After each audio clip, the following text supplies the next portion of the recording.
the first one that brought about the early goal-directed therapy, when you see the mortality were closer to 40 and 30 compared to maybe 20 to 30 on the average. So that indicates early resuscitation is extremely essential. And is it only the resuscitation? What about maintenance? Same thing. Now, we need to know that over fluid resuscitation would lead to deleterious effect. Likewise is the maintenance of fluid. So if you look in this bar, I think the message stands clear that the lowest bar, which brings the lowest hospital mortality, is when the initial fluid resuscitation is adequate, and adequate is roughly 30 ml per kg, and then the post-resuscitation fluid management should be conservative. This actually has changed our thinking. The practice since not many years ago was that we were very liberal with the fluid resuscitation. Now we know that what is adequate is 30 ml per kg resuscitation, and then we should be conservative with the overall maintenance of fluid, and perhaps we push forward to the inotropes and vasopressors had it been necessary. Which one of those vasopressors, if the fluids are not enough? This is one of the studies that looked into different vasopressors, and then among them you see that norepinephrine showed better overall outcome compared to dopamine, and the difference was mainly related to arrhythmias that may take place with dopamine. There are some other studies that have shown norepinephrine is particularly better for septic shock, and this is one of them. Hence, the sepsis campaign guideline picked norepinephrine as to be the vasopressor of choice, or the first choice. The second choice would be vasopressin for some other studies that I did not have to mention because of time. So after the third goal, which is oxygenation, that could indicate appropriate perfusion and then to attain the early goal. This is just a quick reminder of what the circulation is like when it comes to oxygenation.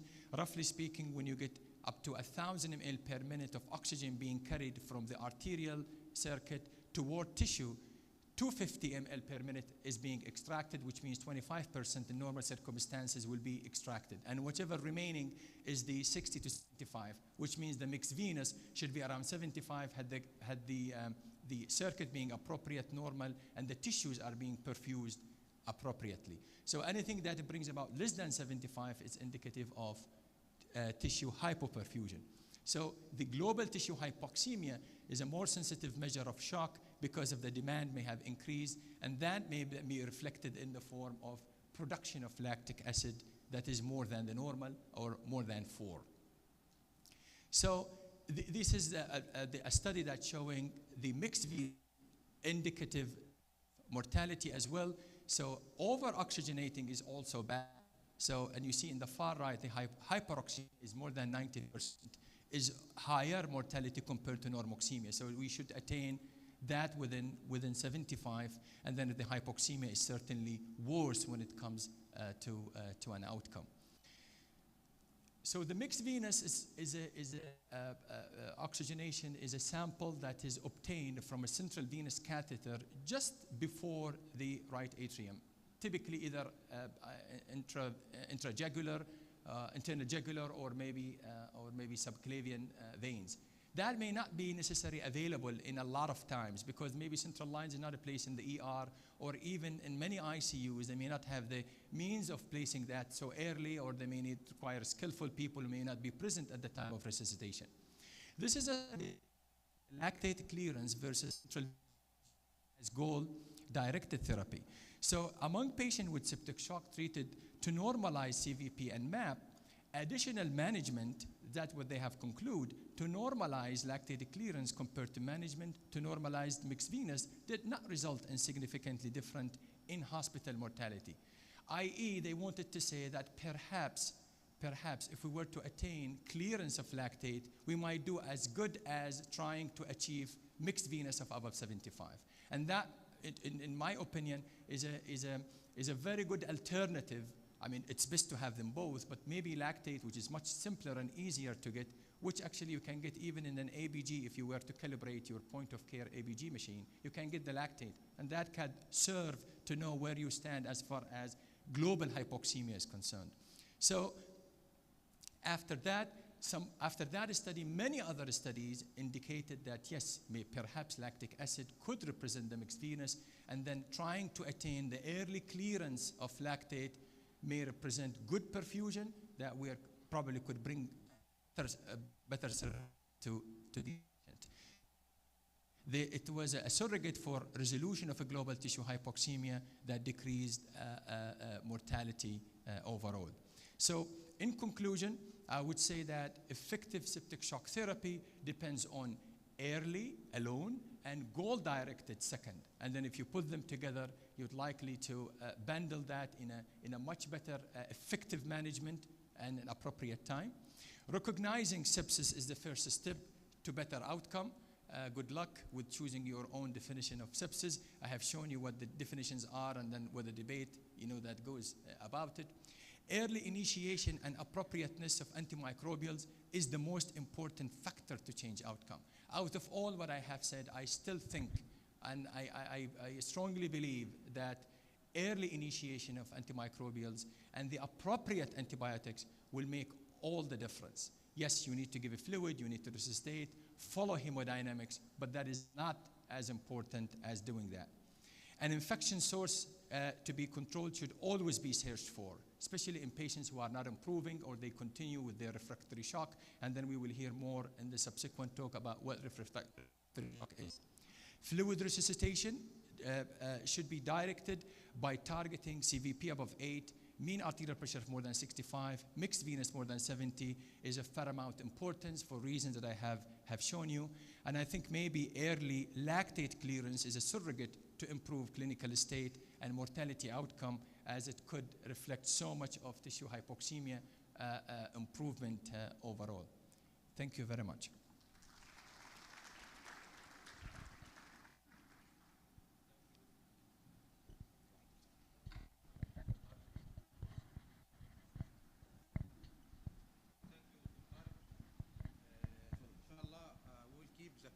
Till the end of the session.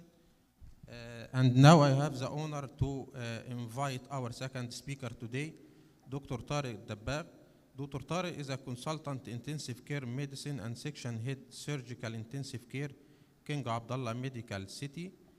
Dr. Dabbagh is a holder of American Board of Critical Care Medicine, American Board of Infectious Disease, as well as American Board of Internal Medicine. MashaAllah. Dr. Tariq, please.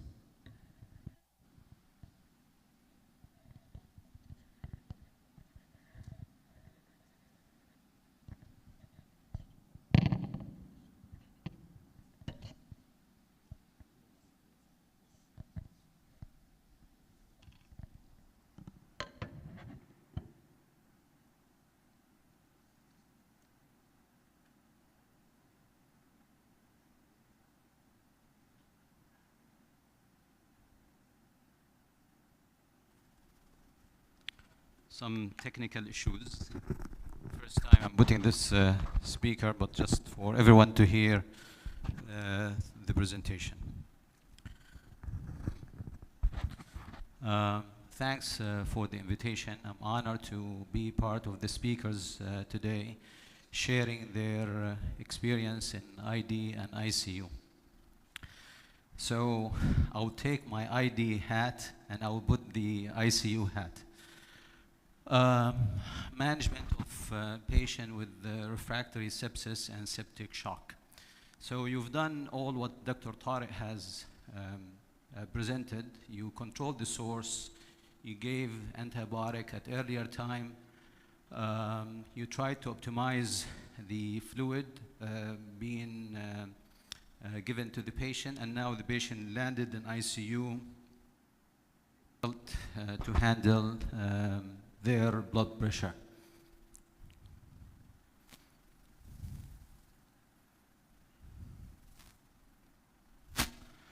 So I will start with a case presentation, which is a true case.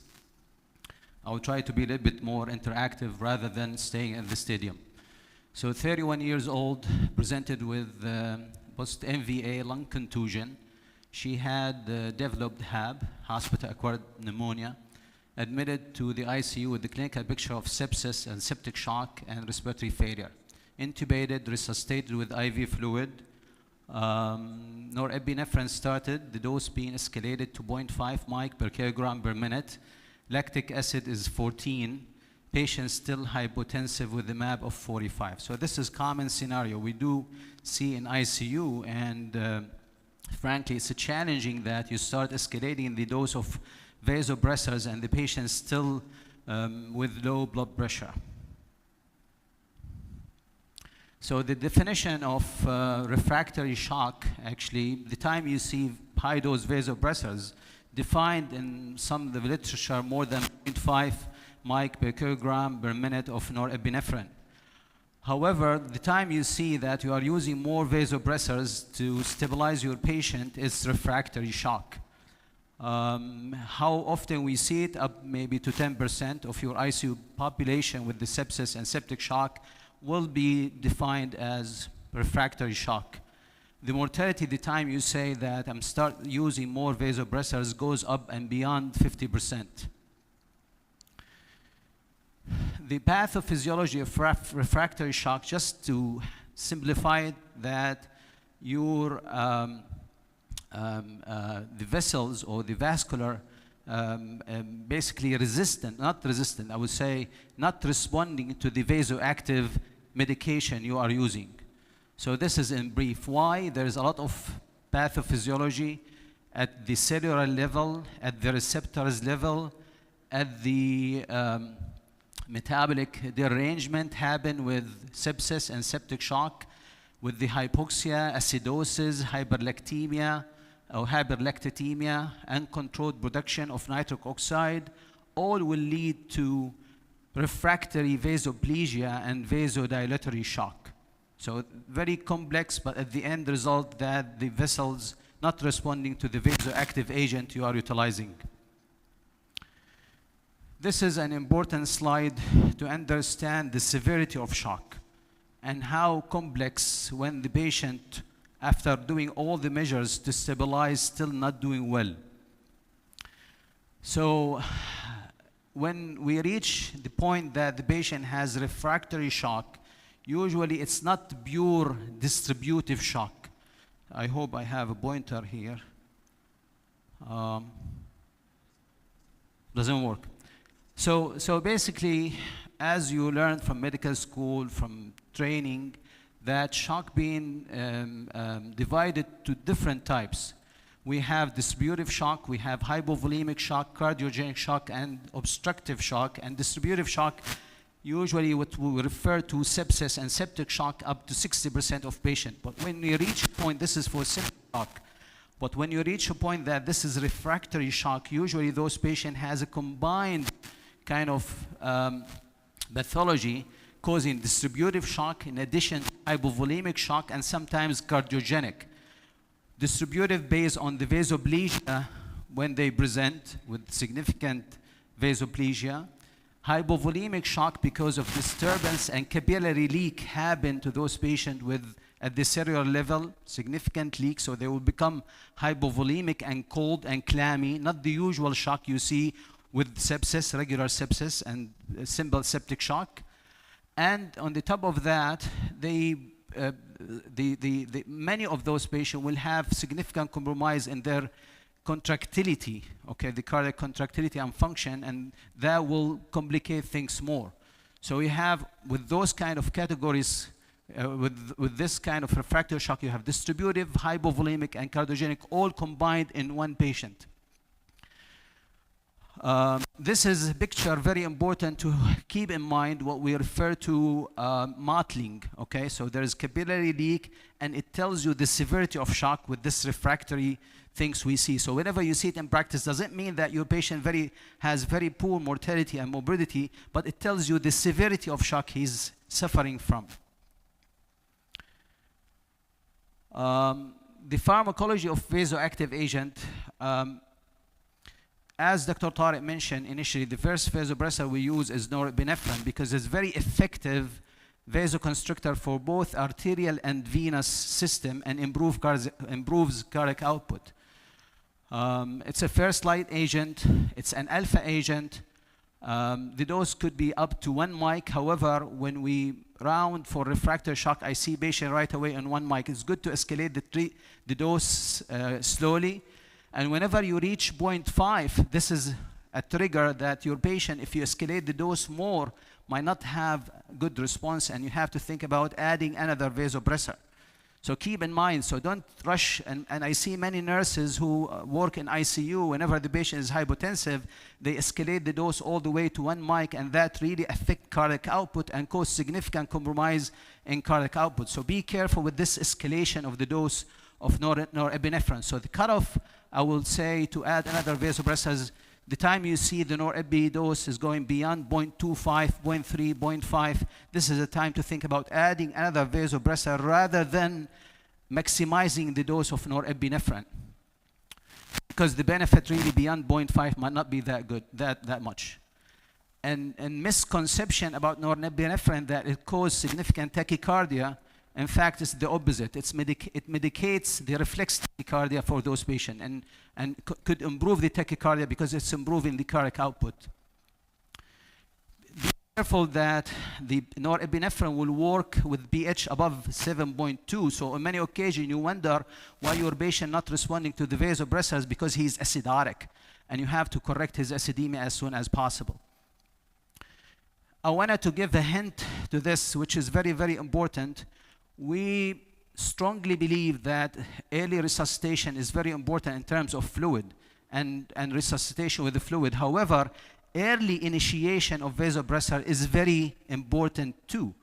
Several studies, several hints in the literature support this approach. Yes, don't give vasopressors without filling the tank, but you don't want to fill the tank and then start vasopressors. So maybe both of them has to be started at the same time. So I will highly recommend a very early start of vasopressor support, seem to be safe, limit the amount of fluid to resuscitate septic shock, and could lead to better clinical outcome and maybe prevent further worsening of hemodynamic. Keep that in mind. This is another study addressing the same thing, which is timing of norepinephrine initiation in patients with septic shock. Meta-analysis, maybe there's no difference in mortality, but it helps you to stabilize your patient and prevent further harm from more vasopressors on board. Patient condition deteriorated further, norepinephrine dose now 0.7. The nurse called that the MAP still 45. The patient not making urine. What the next step? I chose this article just to tell you that stabilizing the patient within the first 6 hours with good numbers of blood pressure is very important in terms of outcome. So don't delay the initiation fearing that your patient might have, will have bad mortality and death. This study showing that 40% of patients with septic shock with high dose vasopressors survive. Yes, the time you see refractory shock is really high morbidity and mortality, but there's maybe 40% you could save them in your ICU.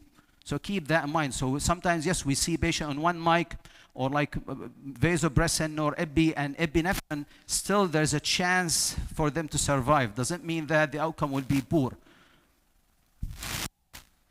So patient was evaluated for dynamic fluid response per sepsis guidelines, and patient not responding to fluid resuscitation, further fluid resuscitation, and I will refer this to this at the end of the lecture, which is very important in terms of practice. Patient was started on vasopressin 0.04 per minute, and MAB increased to 60, pH 7.21, PCO2 5, bicarb 12, lactic acid 15. So many people, when they see such numbers, they fear that my patient, I'm losing my patient, okay? Persistent lactic acid, severe metabolic acidosis, and low bicarb. So the next vasopressor to consider is vasopressin. Vasopressin has an advantage that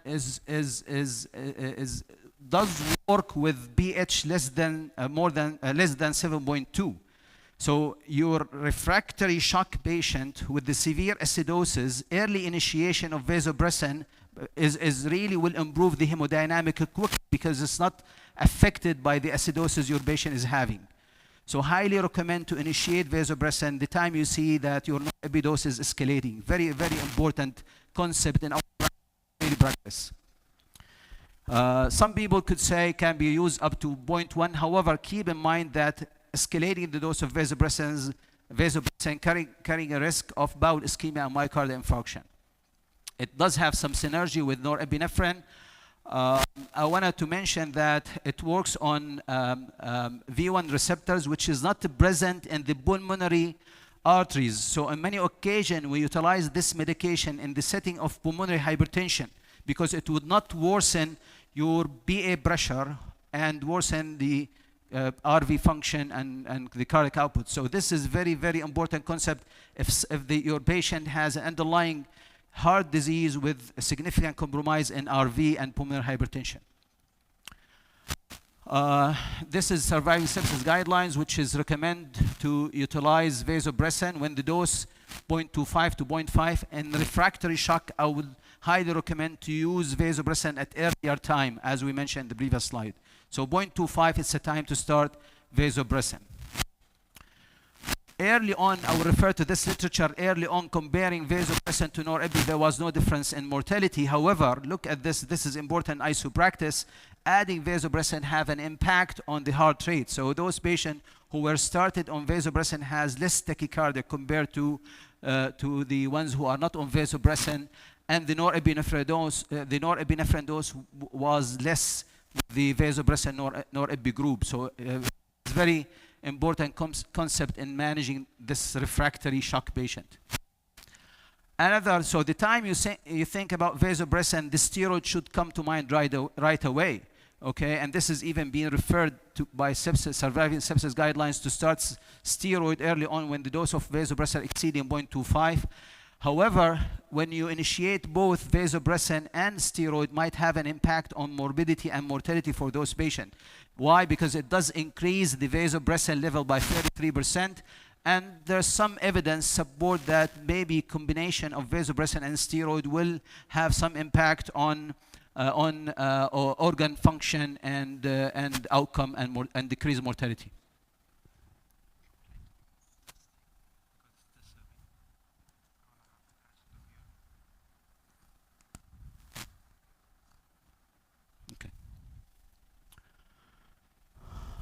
Now,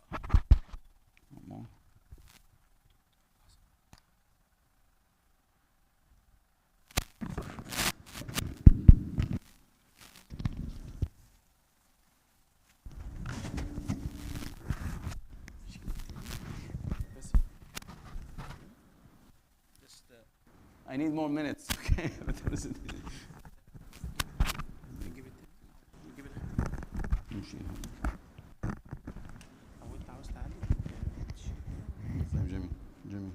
Yes. Hello. Yeah. Okay. Technical issues again.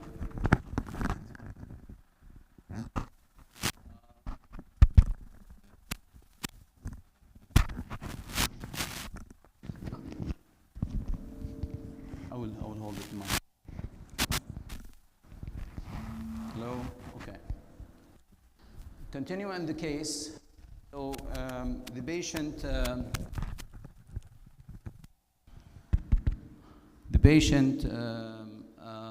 now continue to be in shock. One mic doesn't function that well. Can I have a microphone?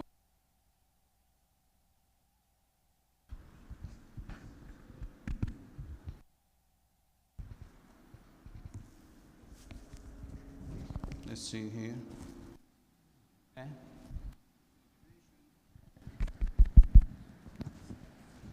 Sorry for.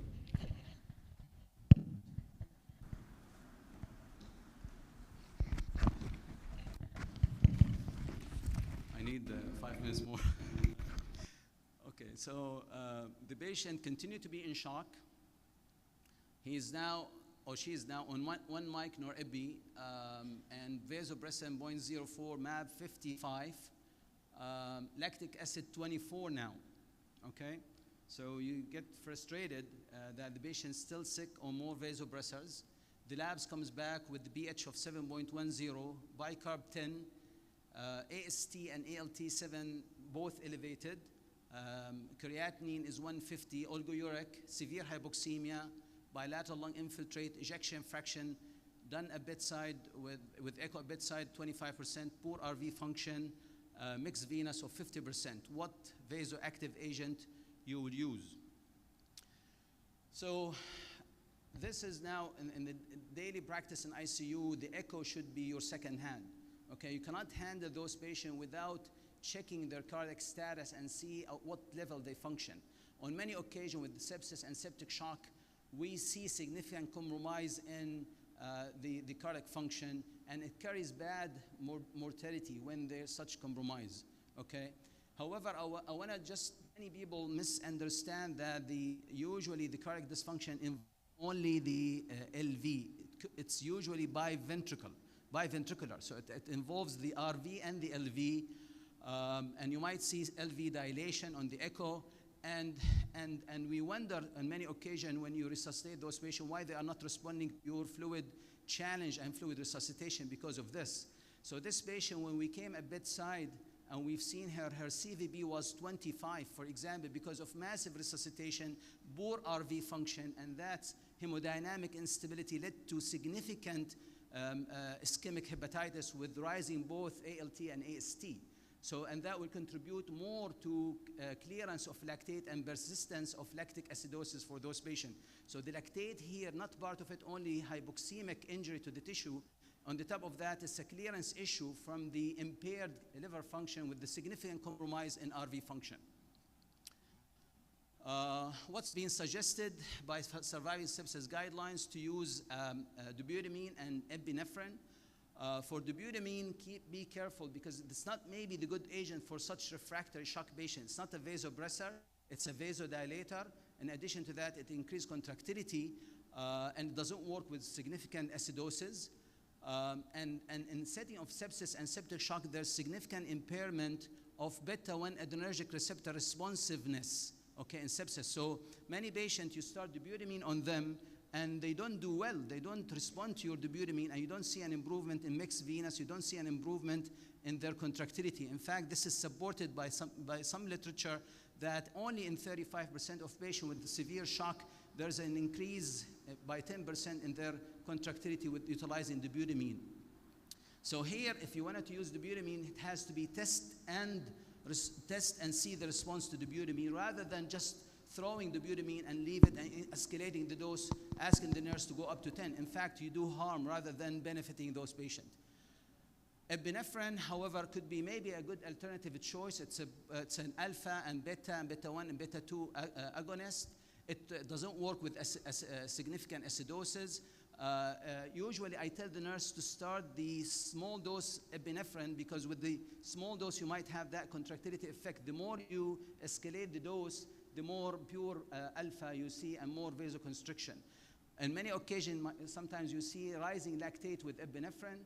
So don't consider this as a sign of tissue hypoxemia. It's just like how the epinephrine can metabolize, can cause significant lactic acidosis without significant hypoxemia. It's because of the beta effect of the epinephrine rather than tissue hypoxemia. Don't use it with dobutamine. Again, the same things I'm trying to, from the first slide, insisting on the early initiation of vasopressor will have an impact on your patient outcome. So the time I start nor-epi vasopressin, I will think seriously about checking the echo, seeing the contractility, and initiate epinephrine at early time. And this is, there's some evidence support its use within the first 24 hours. It's been associated with better hemodynamic state in patient with refractory shock.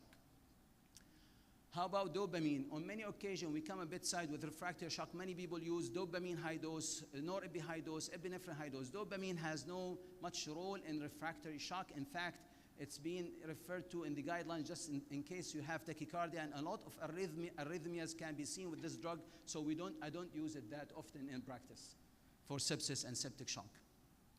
How about phenylephrine? Many people also tie to phenylephrine, especially the ones who has anesthesia background. They are familiar with the drug. In fact, it's a pure alpha agonist. It caused significant compromise in cardiac output, and it's not the good option for managing sepsis in general, and mainly in refractory septic shock. So try to shy away from using phenylephrine. Correction of acidemia and early initiation of renal replacement therapy. As we said, many vasopressors would not work with an acidosis state. So many people will still give the bicarb, and the evidence support against utilizing bicarb for sepsis and septic shock and lactic acidosis. However, if you do a survey, many of us will use bicarb early on for sepsis and severe acidosis. And in fact, sometimes, yes, the evidence against using it, I buy some time till I initiate my vasopressors to stabilize the patient hemodynamic little bit, knowing that the utilizing bicarb at this time would not have an impact on the outcome. Did I use bicarb for this patient? Yes. I use some bicarb till I get my vasopressors initiated, and then later on we stop it.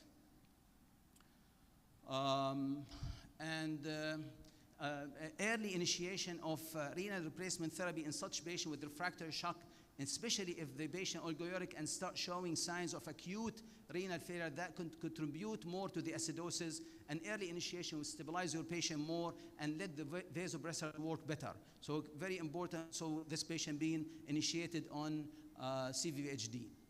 So started on bicarb infusion. She was on CVHDF, and the norepidural 0.8, vasopressin 0.04, epinephrine 0.6, MAP 55, lactic acid 24.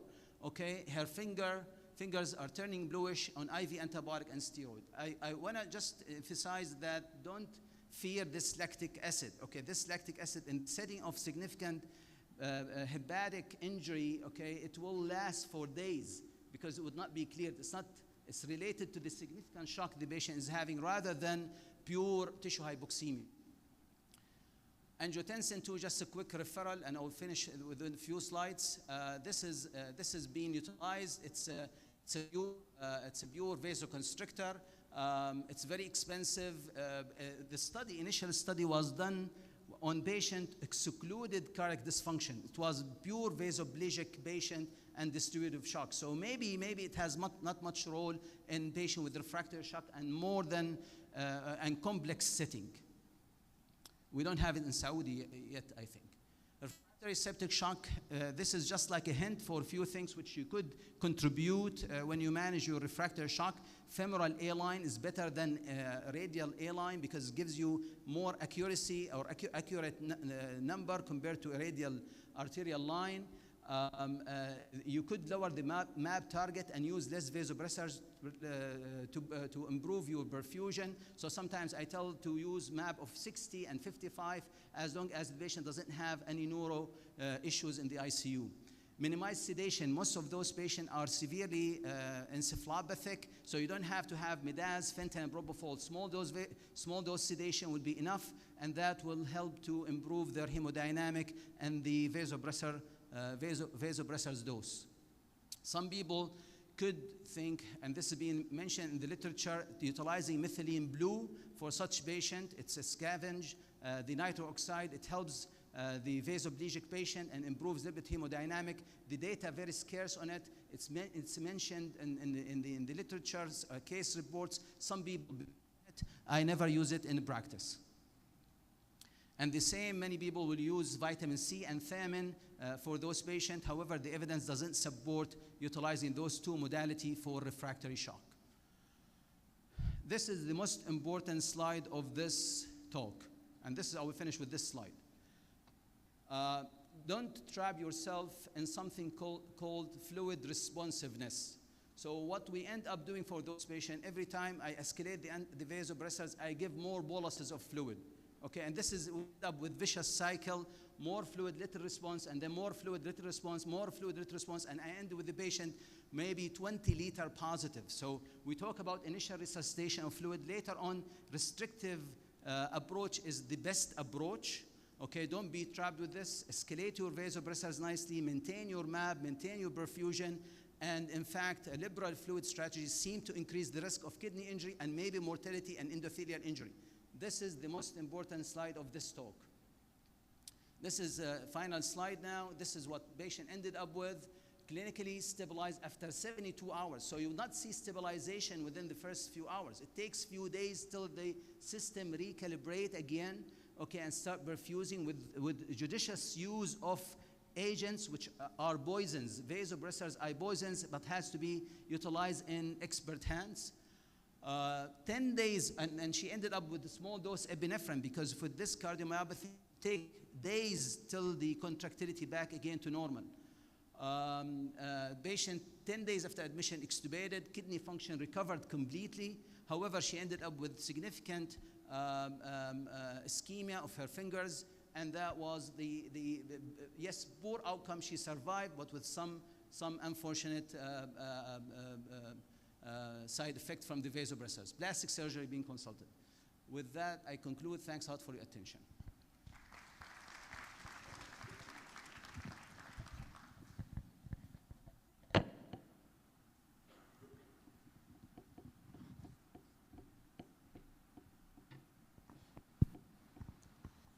Thank you, Dr. Tariq. Very nice presentation. And now we'll move to the third presentation in our session today, and after that we'll go for open discussion, inshallah. I would like to invite Dr. Rabab Al-Ghaisi, Pediatric Infectious Disease Consultant, King Fahd Medical City in Riyadh. Dr. Al-Ghaisi obtained her fellowship in infectious disease from the University of British Columbia, Vancouver, Canada. She received additional training in immunocompromised infectious disease from the same university. Dr. Al-Ghaisi also obtained a postgraduate diploma in infectious disease from University of Oxford, UK. It's your time, Dr. Ghaisi, please.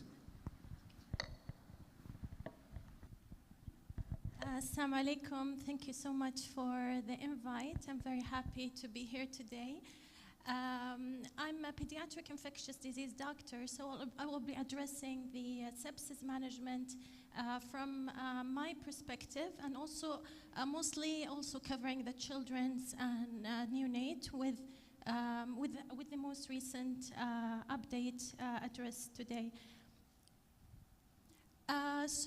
Just to give you a little bit of background, as you know, sepsis, as previously mentioned by speakers, is a life-threatening organ dysfunction, and it's due to a dysregulated host response to infection.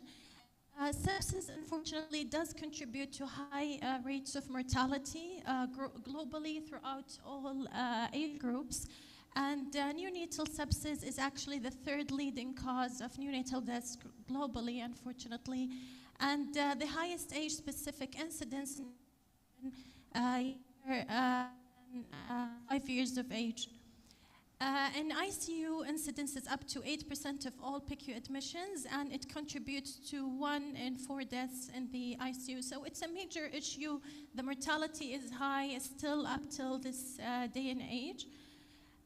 This is actually the global burden of disease study, and as you can see in the orange section, how sepsis actually, or death due to infections in all age groups, all genders, is actually considerably higher than deaths due to non-communicable diseases in the blue line, and also deaths due to injuries. So you can see over the years, the rates are going down, but still they're considerably higher than other causes of mortality.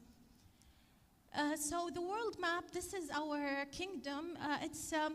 This color indicates that the rates are probably less compared to other countries, but still not the best.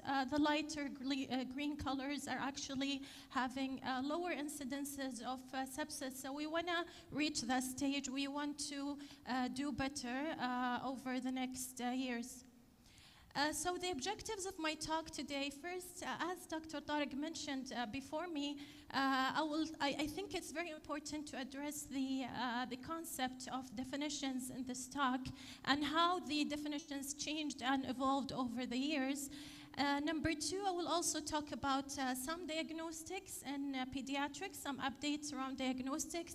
Then I will address the management and some neonate-specific updates. So I will first talk about the definition, and You know, the concept of sepsis actually was well known, almost imagine it was well known almost 2,700 years ago. And people knew this because the death from sepsis actually was mentioned in poems around that time. So they used to say that it is derived from, actually sepsis is from the Greek word of decompensation or decay. And then 1800s years ago, sepsis was the definition of the germ theory came about, and people thought that sepsis originated from harmful microorganisms. So they did have an understanding of sepsis and what it is caused by. Then the first modern definition of sepsis came about around 1914, when this scientist defined sepsis as a presence of focus from which pathogenic bacteria constantly or periodically invade the bloodstream in such a way that it causes subjective and objective symptoms. So it's quite impressive how people actually had a basic understanding of this so many years ago. When we talk about nowadays, sepsis, you can say it's the triad of fever, tachycardia, vasodilation, and changes in mental status or prolonged capillary refill. And this is just like the simple kind of basic definition. But when we want to look at the literature and see how those definitions were specified and defined over the years, actually the first one came about around 1992, and this was mostly an adult definition. And a couple of years later, in 2001, the definitions of sepsis pediatric age group came about. Then imagine only in 2005 we had the first pediatric sepsis conference, and this is where they defined sepsis specifically. And the reason they did that was just to give us clear definitions for designing clinical trials and having some kind of uniformity in designing the trials. In 2016, an adult focus definition came about, and in 2020 is the surviving sepsis guideline in pediatrics, where they address some of the new definitions and some of the recommendations. So this definition is the only one we have, and unfortunately it's not updated yet. In pediatric age group, we do define sepsis, as you can see on this table, and you can see here the SIRS criteria actually is somewhat similar to the adult definition. I highlighted the differences in red because in children we cannot rely on tachypnea and tachycardia as they are very common presenting symptoms. So you want to have other criteria like high white cells and fever. Bradycardia is also could be one of the initial signs. And then, as you can see, in the part of septic shock, I highlighted the hypotension here because I will talk about it in the next slide, how it is different in pediatric versus an adult. So in children, we actually do not wait till hypotension happens, say this patient has sepsis. The reason for this is that children actually compensate, so they increase their peripheral resistance, so they don't necessarily present as hypotensive when they are septic. So they could be tachycardic and tachypnic first. And so actually hypotension is considered a late sign of sepsis. It is considered an ominous sign, and we usually pay children before this stage because when they reach this stage it might be too late for them. So here, going back to this definition, as I mentioned previously, it was mostly developed for designing and conducting clinical trials. And the SIRS criteria in that definition was actually driven from the adult definition, but they did some age-specific modifications. Mostly it was expert kind of opinion, more than anything else. So in 2020, Surviving Sepsis Campaign, they actually mentioned very clearly that looking at literature, looking at the past 20 years, there are major variability, major heterogeneity, how people define sepsis. So they actually relied on the 2005 definition. They also included other definitions that, define sepsis as severe infection, but not necessarily fitting the 2005 definition. And then they also defined septic shock as severe infection leading to cardiovascular dysfunction, or also they defined sepsis as an infection with end organ dysfunction. So I think what I want to say here that the definitions are not always helpful, they're not updated, so keep an open mind and, don't be very limited and fixated on whether or not a patient is fitting the criteria. So the definitions have poor predictive value, they are not validated clinically, they also have a lot of variability in their clinical applications. Sepsis and severe sepsis are used sometimes interchangeably in the literature, so despite the presence of the criteria that we have. In this systemic review, they tried to look at the almost 20 years or even more, so from 1991. So they tried to look at all of the published papers that try to define sepsis and whether or not they used clinical data or clinical definitions. So as you can see here, most of the papers published, they actually relied on mostly or around biomarkers used for the definition of sepsis. And you can see in the last graph over there that in the gray color that only recently people started to modify and define based on clinical plus biomarker definitions. So again, there's significant heterogeneity in the age, study design, and reference standard. So this graph has been shown before by Dr. Tariq, and I want to also mention it here. As you can see, SIRS is not necessarily sepsis. SIRS could be a lot of other things. And in the sepsis 3 adults guidelines, they actually moved away from using SIRS as a definition sepsis, but in children we still do not have that. Still, people did not update their definitions, so we're still maybe fixated a little bit on this SIRS as part of the criteria. So in reality, when you want to look at sepsis, actually you can see this pile of haystack, and sometimes we are too lost with the broad and heterogeneous definitions, and sometimes it's very hard to pick that needle in the haystack where the actual sepsis case is there. So after talking a bit about definitions, I want to move to my next part of the presentation, which is the sepsis identification or sepsis in children. So I will talk a little bit about all of markers, specifically CRP and procalcitonin, and whether or not we have any newer markers developed over the past few years. So when we want to talk about the diagnosis, actually we want to see how we can apply those definitions on clinically.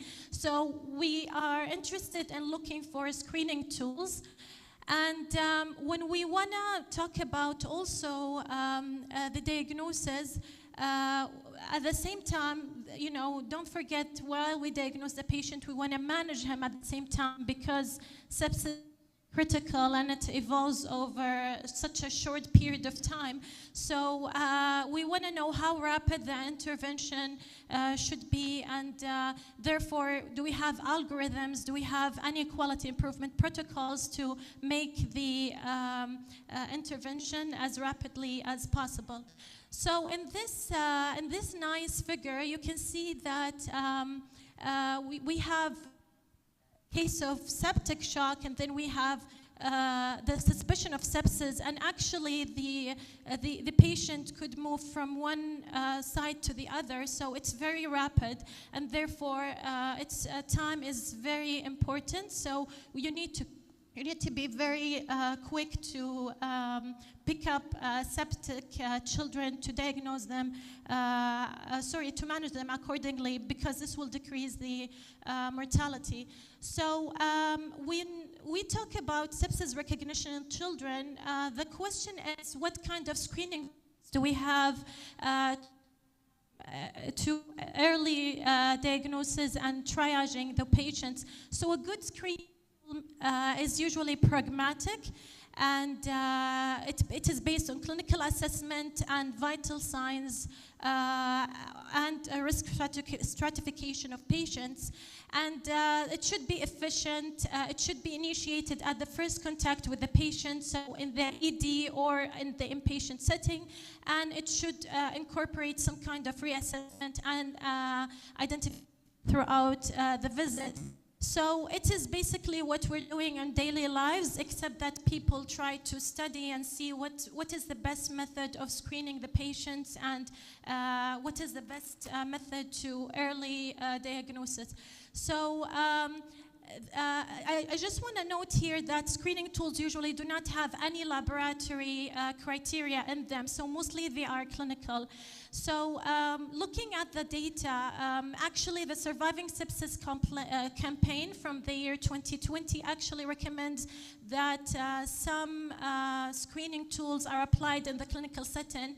They did not really, suggest one screening tool over the other. There's not enough evidence to say which one is better than the other, but usually we have what is called as a two-step sepsis screening tool, which is basically, first step down there is nurse-driven. You can see where the nurse is actually alerted that there might be some signs of sepsis based on the electronic health records alerts, and based on the clinical signs and the vital signs. And then after that, the physician is, going back to assess the patient, and they do what they call as a bedside huddle. And they found that these type of screening processes or screening methods actually had good sensitivity, so high sensitivity, but as you can see, the positive predictive value was not that great. So it means that we're picking more cases that could be sepsis, but not necessarily sepsis, which is actually what we want. We want to have a good screening tool with high sensitivity, but unfortunately, we do not have highly specific screening tools at the same time. So this was one way of picking up patients early. Another way is using biomarkers, which is, as you know, is basically a biologic agent or biologic characteristic objectively measured, and usually reflects some kind of physiologic or pathologic process. And usually biomarkers can help you answer these questions. They can help you know if there is any likelihood of infection. If there is an infection, is it severe? And it can also help you to see if the patient is improving or not, and also to decide on the duration of therapy. Unfortunately, as we all know, biomarkers are not the best. They are sometimes suboptimal, especially in sepsis. In this figure, you can see there that these biomarkers could help in each of those steps of sepsis diagnosis and management. So, for example, for the systemic manifestations part, biomarkers like CRP and PCT could be helpful to know if there is some kind of a host response. Whereas biomarkers like, renal functions could help you see if there is any end organ dysfunction. And last but not least, microbiologic documentation, of course, like, for example, galactomannan for the diagnosis of some kind of fungal infection, or D-glucan for the other types of fungal infection. So over the past years, this nice review actually found there were 258 biomarkers developed, And only 28 were assessed in studies with more than 300 participants. So we have a lot of biomarkers, but only just a few of them were properly assessed. And here you can see on the gray side the list of the different biomarkers and how they affect or how they reflect different pathways of sepsis pathophysiology. So the most studied one, the most ones that we have evidence for are actually CRP and PCT. And out of those 258 biomarkers, 40 of them were compared to the best we have, which is PCT and CRP, and only 9 were shown to have better diagnostic value, whereas 11 were shown to have improved effect or improved value in combination with the CRP and or PCT. So this is the list of the better diagnostic value biomarkers. If you can see, all of them are probably not available where you work, and they're new and still under study, but that's really nice to know that hopefully in the next few years we'll have new biomarkers that could help us, diagnose and manage sepsis both in pediatrics and adult. Whereas in this list, those biomarkers were showing better performance when combined with CRP and PCT. And for me, I think the two very helpful ones are fibrinogen and BMP, because they are fairly available and they could help you, manage neutropenic patients with sepsis in combination with the others. So please don't forget that CRP and purcalcitonin, although used a lot clinically, they have a lot of limitations. They could have false negatives. They could be affected by underlying renal impairment.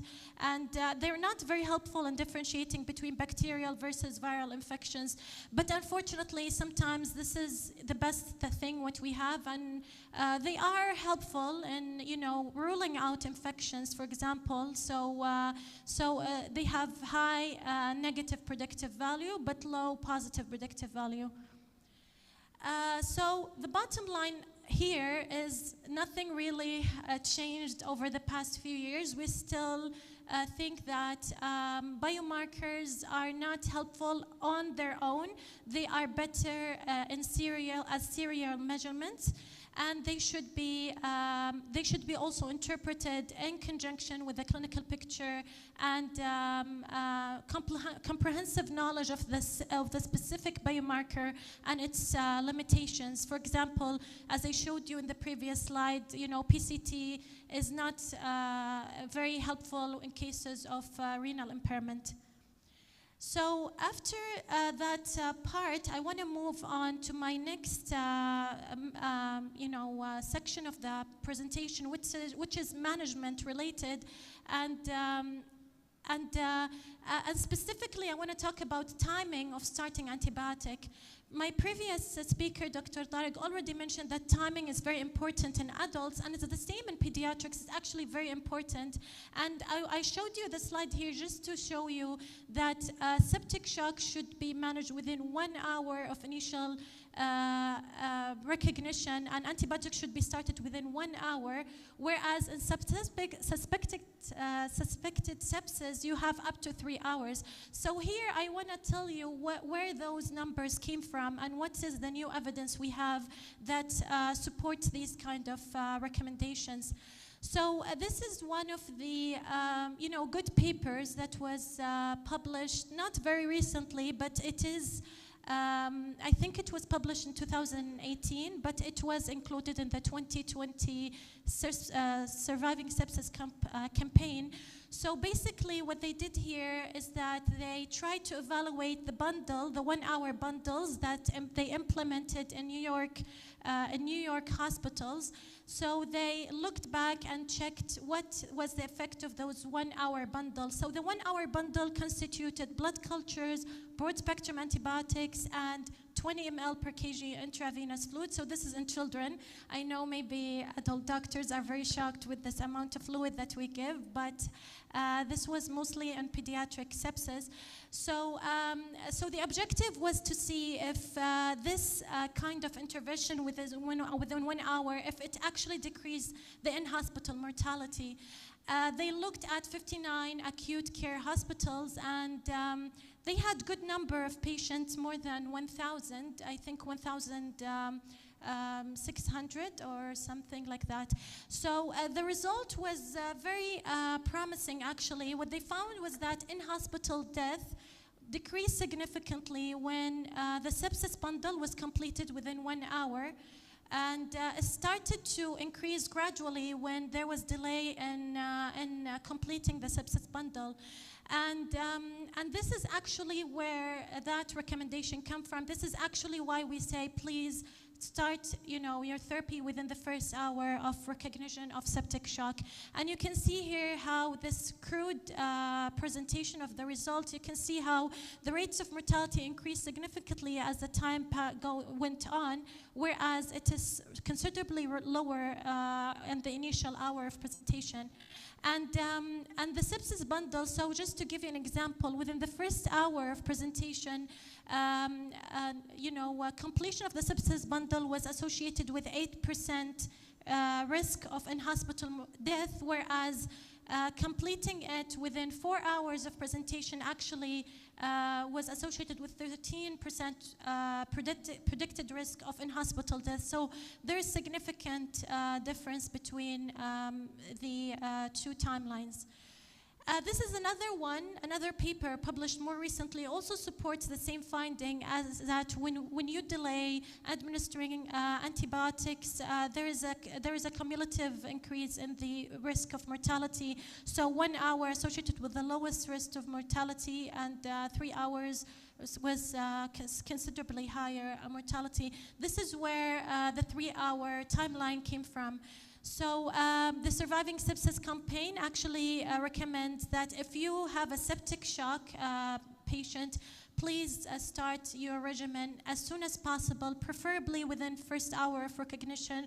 Whereas if you have sepsis-associated organ dysfunction without shock, you have probably time up to 3 hours. But again, please start as soon as possible. Of course, do not wait for 3 hours. And they actually combined the two study results, and they did this adjusted odds ratio, as you see at the bottom, and they found those studies combined have combined effect of decreased mortality on in pediatric sepsis.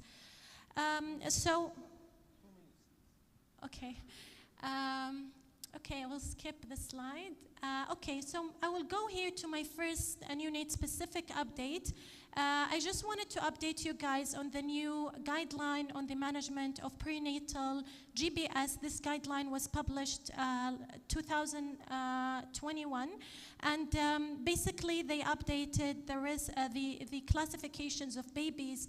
They had risk-based classifications, and they also differentiated between term and preterm babies, and they had management or guidance around management of penicillin allergic mothers.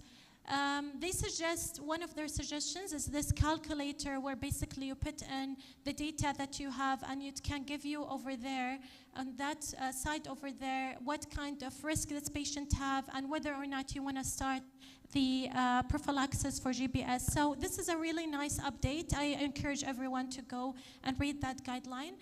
And the second update, and the last one, is this Cochrane review about the antibiotic regimens for early neonatal sepsis. And they actually wanted to see different RCTs that publish different compares between antibiotics in the neonatal age group. And they actually found these comparisons, and some of them are broad spectrums compared to narrow spectrum regimens, and they did not find differences in deaths or mortality from all causes. They did not find differences in serious adverse events. And so it was not a good, Cochrane review. The quality of the RCTs was not great. But I think the take-home message here is that you're probably okay starting recommendations or starting antibiotics as narrow spectrum, and you don't have to be very,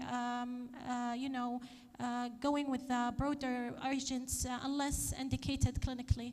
So there are some things I did not address today, but I just want to point out here that the choice of antibiotics, blood cultures, and the timing of the collection, and the volume of the collection, and also lactate, there are some new, maybe very minor adjustment and recommendations. I encourage people to go and read about them, but not so much different from the last couple of years.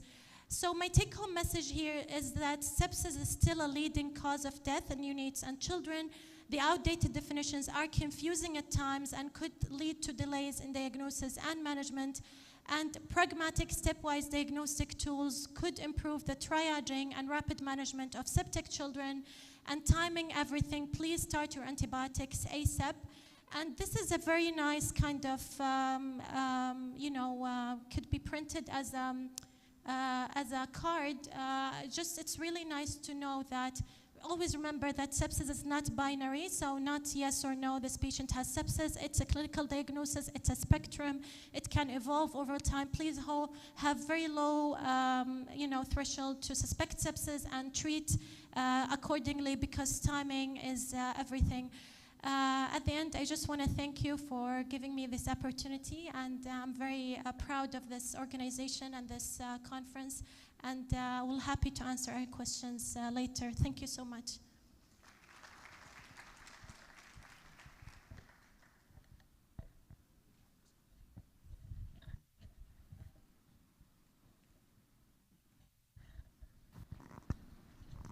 دكتور طارق.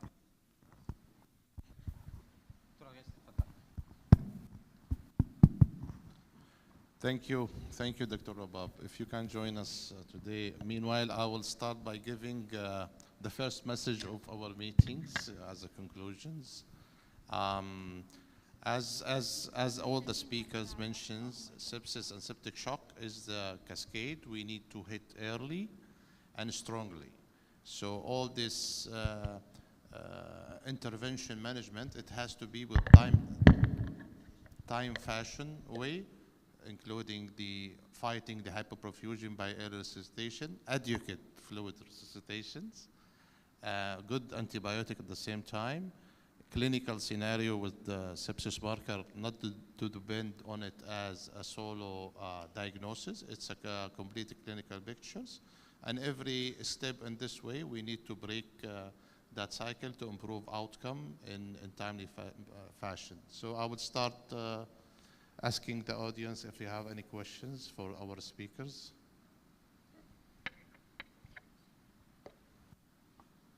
Any questions, please? The one who will ask, please introduce yourself and name the speaker for whom the question is. Yes, please. Yes, please.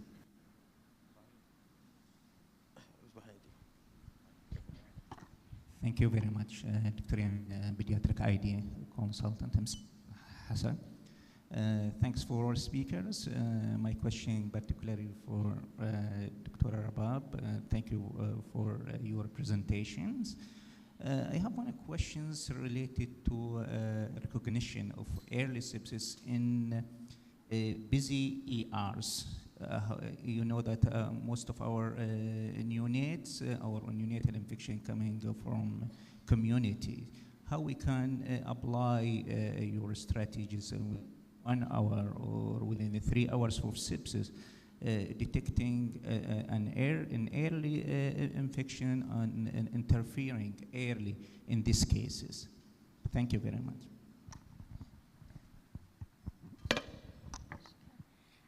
Thank you, Doctor, for your good question.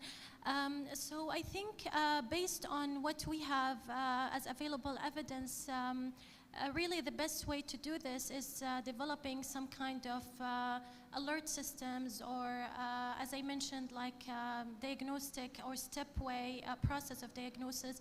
There are a lot that have evidence, but unfortunately there is not one that is, shown to be superior to the other. But I think the basic concept of these recommendations do say that first you want to have a good, electronic health record system where you can alert, the primary health giver or the frontliner, like the nurse, about the initial signs of sepsis, and these should be incorporated on such records. And then the other step would be, clear communication with the other team members or the physicians around, and doing this, what they call like a huddle, where they go back and assess the patient, and they decide based on their assessment whether or not this patient meets sepsis definition or not, and if they want to go to next steps or not. But I think the bottom line is these kind of systems are not perfect, unfortunately, and they do need, an ongoing process of adjustments and some kind of quality improvements, but they do have good evidence. And the other, combined with the 1 hour bundle, which is, I think, in my opinion, I think it's a great way to decrease, hopefully diagnose and decrease rates of mortality. But I'm not sure if we have it applied in a lot of our hospitals locally, but I think based on the evidence, it's a good way to start early management and hopefully decrease mortality rates. Thank you, Doctor, for your question.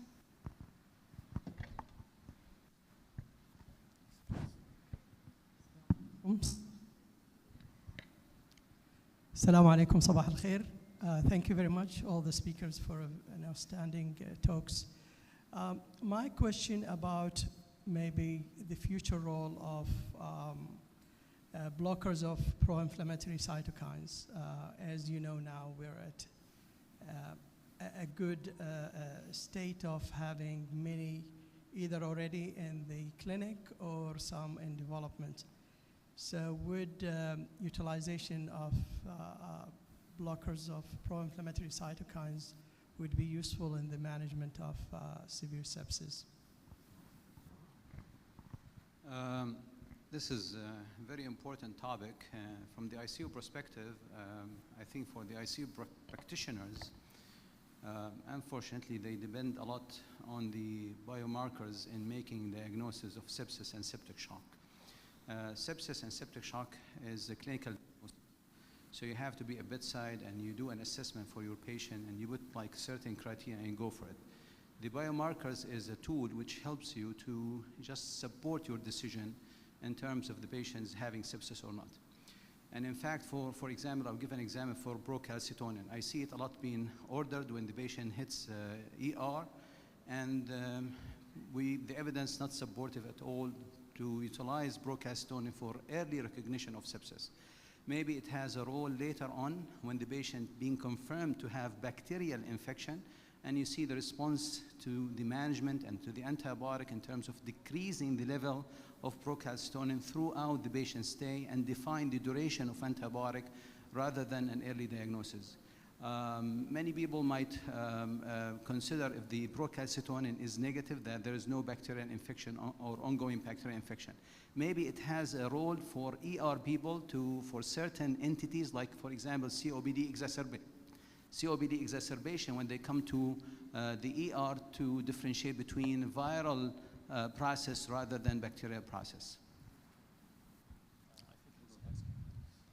I think, Dr. Haile, you were asking about the anti-inflammatory effect. Yeah, as therapeutic modality. Therapeutic modalities.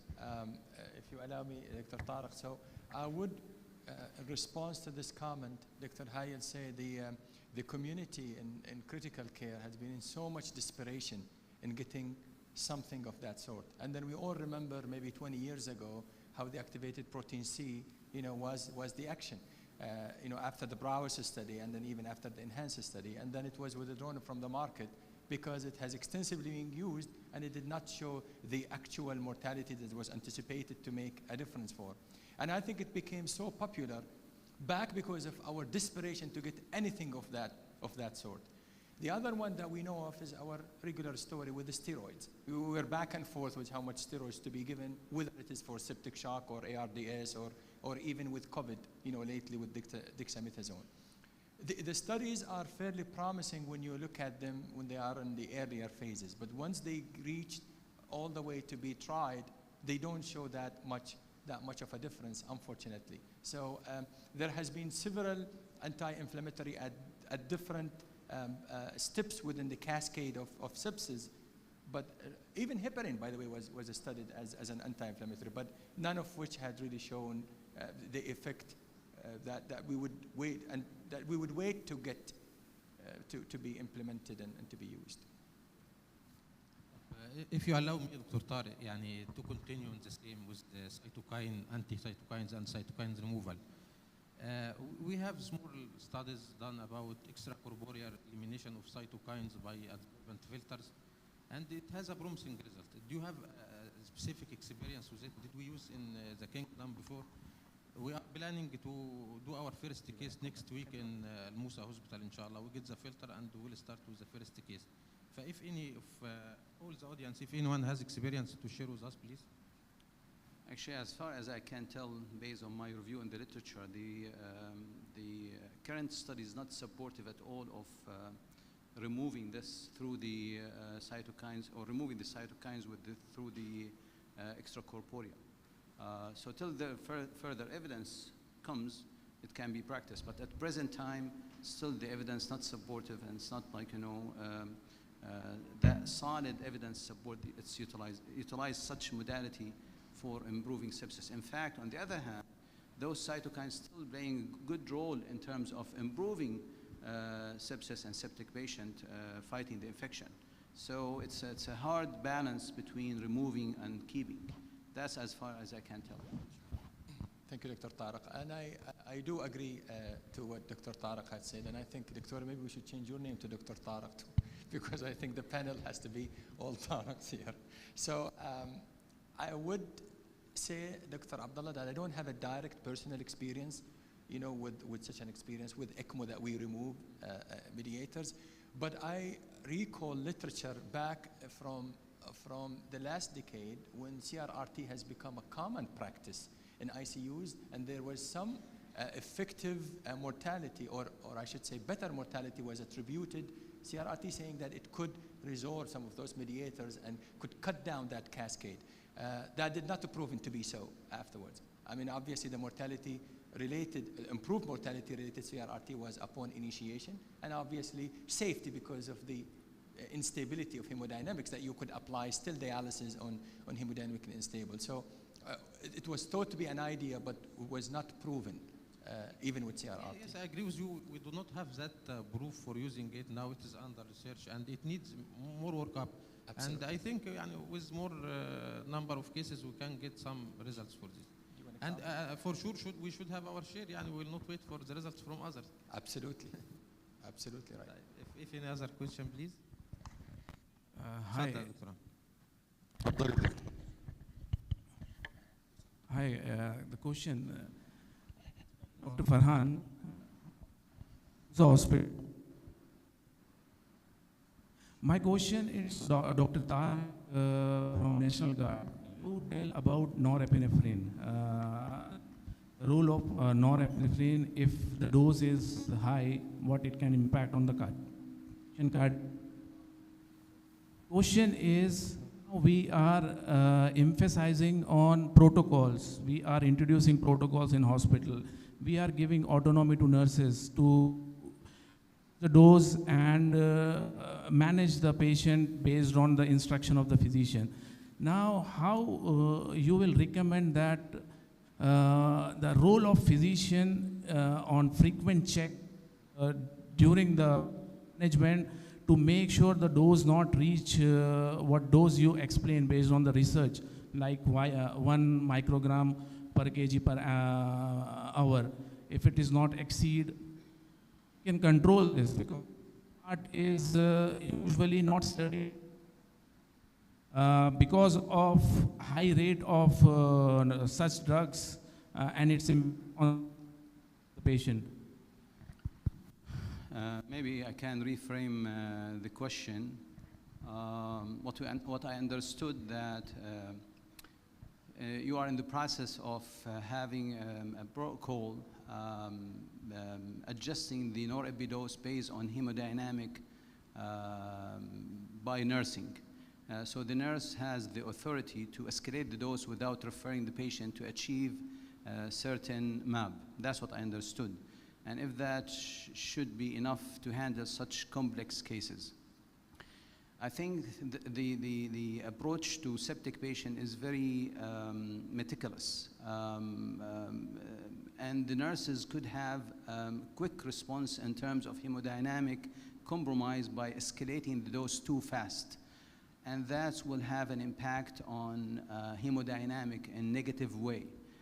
On several occasions, I've seen nursing in ICU escalating the dose from 0.1 to 0.8 because patient is crashing, and that leads to significant compromise in cardiac output with severe vasoconstriction.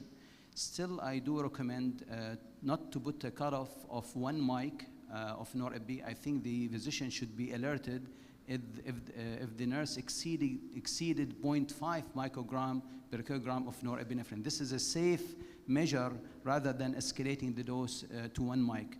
And on the other hand, maybe between 0.5 and 1 mic, you will not have that much effect on hemodynamic. The time you reach 0.5 microgram of nor-epi, that tells you there's something wrong, okay? You have to figure out, is it refractory shock? Should you add receptors? Should you do a measurement or like, you know, a tool to check the cardiac stability and the cardiac status of the patient?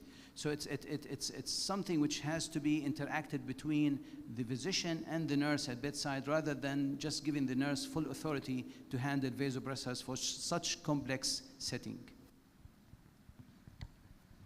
The topic is very hot, and we may extend for many hours for discussing in sepsis and septic shock management. Last question, please. Ms. Fatma, please. عمر عبد اللطيف ICU specialist. دكتور محمد بلاش يزورك. The last question. Just regarding vasopressors in ICU, as we see in the lecture of Dr. Tariq Dabbagh, comparing vasopressors to each other, see the same alpha effect as norepinephrine with a beta action. So, patient shock, tachycardic patient. Why we are not using phenylephrine septic shock tachycardic patient? Thank you. This is the question. I think it's a very valid question because many people feel very comfortable with the phenylephrine as a vasopressor and dosing. However, if you notice, even the surviving sepsis guideline did not address it as one of the options being utilized. It's a pure alpha vasoconstrictor.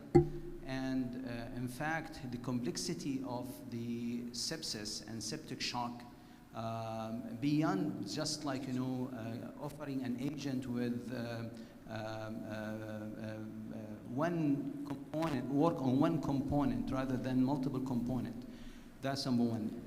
Many people still believe on it big time. However, the evidence not that supported, the current evidence, including the surviving sepsis guidelines. The other thing which is, gives you false impression that your patient is having good blood pressure. However, it's impacting back on the cardiac output. Yes, you will have good blood pressure, but your organs not perfuse well because you are with this significant vasoconstriction you cause with the pure alpha receptor agonist that could really compromise your cardiac index and cardiac output. So frankly, to balance between this, if it has to be utilized, maybe not in sepsis, maybe in the vasodilatory shock related to pure vasodilation, related to medication, or related to spinal shock, for example, when you have only an arterial vasodilation. But such complex settings, especially in refractory and refractory septic shock, I will shy away from using it because it would not add much to my patient. It's a common question. Thanks a lot for this question. I really appreciate that you mentioned phenylephrine because it's being used especially in our ICU for tachycardia. Many people believe strongly, which might be okay or correct. Many people believe strongly that if I use phenylephrine for tachycardia, it will prevent this from ongoing tachyarrhythmia. However, it might, on the other hand, compromise cardiac output. Just keep that in mind. Thank you, Dr. Tariq. I think we need to be sharpened. I'm sorry for that. So for further discussion, during the break time, our speakers will be ready for any further questions. Sorry for that. Thank you all. We will conclude our first session by recognizing our speakers and moderators.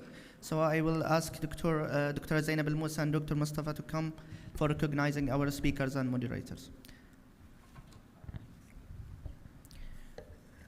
So we will start with our speaker, Dr. Tariq Al-Musawi. تفضل Dr. Tariq.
Ladies and gentlemen, welcome to our first infectious diseases meeting in AL-AHSA, the AIDME 2019. We are delighted and excited to see this crowd of participants from AL-AHSA and different parts of Saudi Arabia.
Ladies and gentlemen, welcome to our first infectious diseases meeting in AL-AHSA, the AIDME 2019. We are delighted and excited to see this crowd of participants from AL-AHSA and different parts of Saudi Arabia.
Ladies and gentlemen, welcome to our first infectious diseases meeting in AL-AHSA, the AIDME 2019. We are delighted and excited to see this crowd of participants from AL-AHSA and different parts of Saudi Arabia.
Good morning to everyone.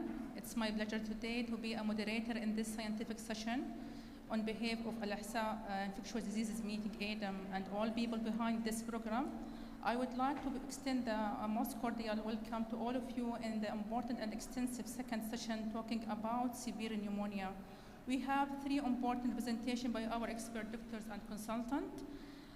The first presentation will be delivered by Dr. Afrah Al-Said, is the infectious diseases consultant in King Fahd Specialist Hospital in Dammam. She is subspecialized in transplant oncology infectious diseases from Johns Hopkins and Hospital in Baltimore. Dr. Afrah talked about approach to the patient with severe acute bacterial pneumonia. Dr. Afrah, the floor is yours.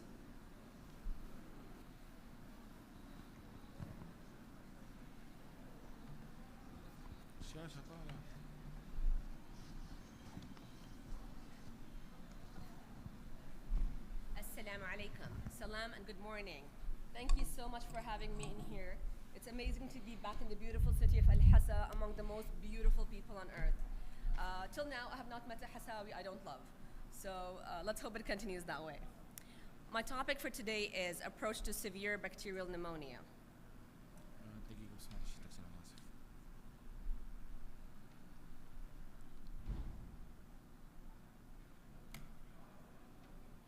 While we're waiting, I want to take this opportunity to say my thank yous. So I want to thank you for having me here. I'm thanking my colleague, Dr. Yamama Jishi, who's taking care of my patients right now, and my supportive family for taking care of my naughty 2-year-old boy. So thank you for everyone, and again, it's amazing to see some familiar faces in the room. I promise my trainees I will not pick on them and ask them questions in the conference, so we'll keep that for a different session. My slides are ready now.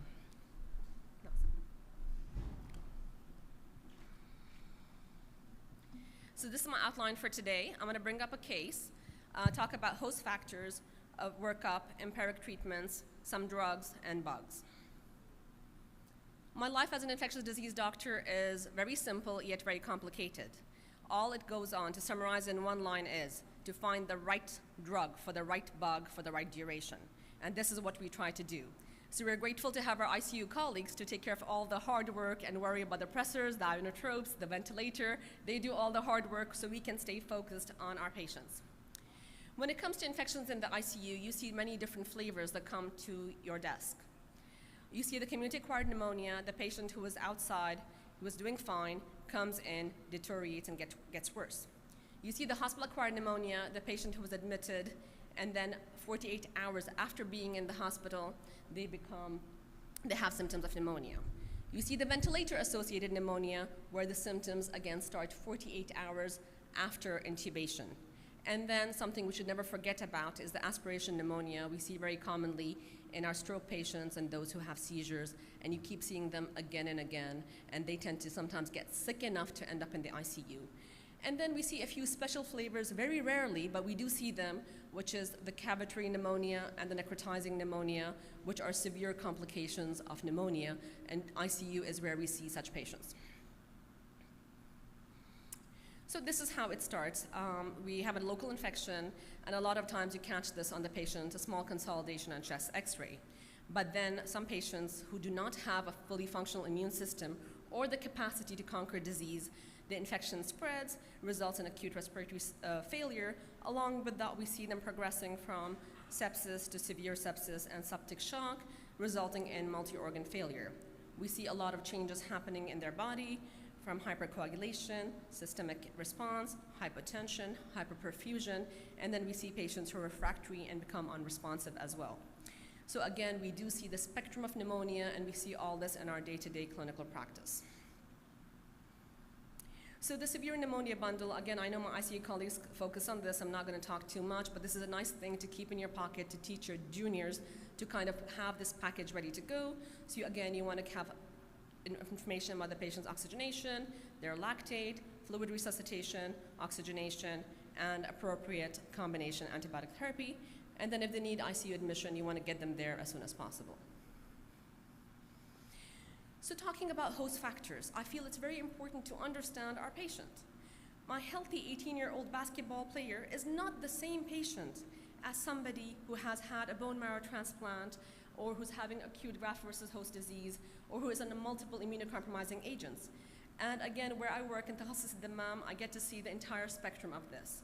And in between, you have your patients with diabetes, hypertension, poorly controlled blood glucose, some liver impairment, some renal impairment, history of recent steroid use, which, as you know, affects the B cells and T cells and makes them immunocompromised. And then the history of underlying lung diseases, cystic fibrosis, bronchiectasis, COPD. Again, all this will put your patient in a different spectrum of where you worry about them. And I'm going to walk you through a case to show you how the brain works differently in these different cases. So the case I'm presenting here is an 18-year-old gentleman. He had a history of high-risk T-cell acute lymphoblastic lymphoma, got a bone marrow transplant from his mother, a haploidentical donor, and then it was complicated by graft versus host disease. What does that mean? They had to give a lot of more immunosuppressive medications to help his body accept this bone marrow and not have issues. So he comes to me on high dose of steroids of more than 30 of prednisolone and ruxolitinib. His clinical presentation, 3 days history of dry cough, fever above 38.5, pleuritic chest pain, shortness of breath, and increasing O2 requirements, starting at 5 liters on nasal, 94% on 5 liters nasal cannula, and he was hypotensive on arrival to the ED. Our ED colleagues, like our ICU colleagues, got him on appropriate management. So back through our sepsis bundle, they made sure he got his early fluid resuscitation, so he got 2 liters of normal saline, he got oxygenation via the nasal cannula, and he was evaluated for care in the ICU and transferred there. And we'll talk more about the antibiotic therapy as we go ahead. So let's start with diagnostics. The common thing we run into with pneumonias is the nurses tend to give the patient the container, and then we're waiting for the specimen to reach the lab, but it never does, because we are relying heavily on, the specimen. Well, we'll get it sometime, but as you know, and the one thing I want to focus on here is, it's very important to obtain appropriate specimens before initiation of the antibiotics, and if you cannot, then immediately and as soon as possible. So you'll say, والله دكتورة مريض كان عنده dry cough، إيش أسوي؟ So again, if you look in the literature, there are multiple different ideas. So nasopharyngeal swabs is one that's recommended and thought about. If the patient is intubated, you can do tracheal aspirates. You can do the brush swab. You can do a mini bronchoscopy, a mini BAL, which is lower respiratory specimens, and then there's a bronchoscopy. So again, you have to ask yourself, what can I do to obtain the specimen? I've had luck with induced sputum, so again, in some cases where the family is really pushing back and refuse bronchoscopy, we do try inducing sputum samples, and that makes all the difference in getting the diagnosis and de-escalating antibiotics appropriately. Let's talk about imaging. So again, back to my immunocompetent versus immunocompromised host. For an immunocompetent patient, their immune system is active enough that the chest x-ray will show me a consolidation. And in these patients, if you don't find anything, but they behave clinically like a pneumonia, that's when you kind of think of going ahead for a CT scan. In some hospitals, it's more readily available. In others where I've worked in the past, you have to go negotiate with the radiologist at 3 a.m., okay? If the patient is immunocompromised, I don't waste time with the chest x-ray. It's good to have, but the CT imaging will have more value, and we'll go deeper into that. If there are concerns for lung collapse versus effusion, again, an ultrasound might be a good measure. And again, a lot of our ICU colleagues do a lot of point-of-care ultrasound, so it's good for the trainees to practice the skills and for the consultants to show them how to use it. And then our basic CBC. So for the purpose of this talk, since I'm focusing on bacterial pneumonia, the most important part of the CBC is my neutrophils. That's what I focus on because that's what protect the body against fungal and bacterial infections. Blood cultures, 2 sets of blood cultures, and we know they give us a lot of information, and you'll see in this case how they helped us. And inflammatory markers to kind of know where the patient is at. So here again, the sputum culture was not obtained, and I'm focusing on this because this is a common pitfall we run into clinical practice as clinicians. So again, the sooner we push for getting the best data we have, it's going to help patient outcomes overall. The blood cultures in this case were very helpful, and they showed me gram-negative bacteremia. Okay, let's see if this video works.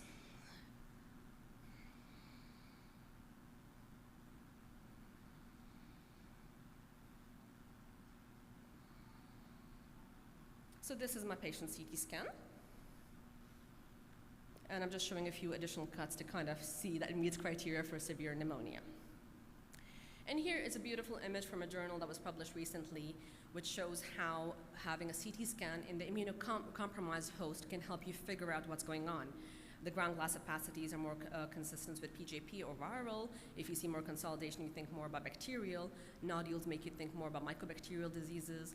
Cavitation make you worry more about fungal. So again, a CT scan has a lot of value in how you kind of go further ahead with your diagnostic testing and can help you make cost-effective choices which help improve patient outcomes. So next steps, always review the patient's prior microbiological data. We always try to go back at least 6 months in time. Review multi-drug resistant organ risk factors, and this is something, again, this is the challenge of our era. And I did my fellowship abroad, and I came here and I called my last 2 years of work as my 3rd fellowship. learning how to deal with the multi-drug resistant pathogens, which we see over here.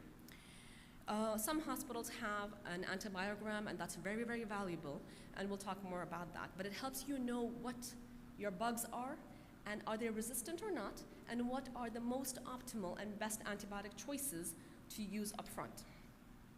And then review to make sure appropriate specimens are sent to narrow diagnosis. So again, if the sputum sample was not sent, send it. If you don't have diagnostic studies, you only have one set of blood cultures, send another one. Whatever we can do to find the answer sooner, it's worth it in the long run. And if the patient comes in as a transfer, please, please, please make an effort to find out the culture data from other hospitals. I've had a success rate about 70%. Our colleagues are amazing, they're approachable, and it's totally worth it because your entire management, your entire approach changes based on prior microdata and what specimens were obtained before they got transferred to you. And again, if you need anything with تخصص الدمام, I'm here, call me. I'm happy to help with any patients who come to us.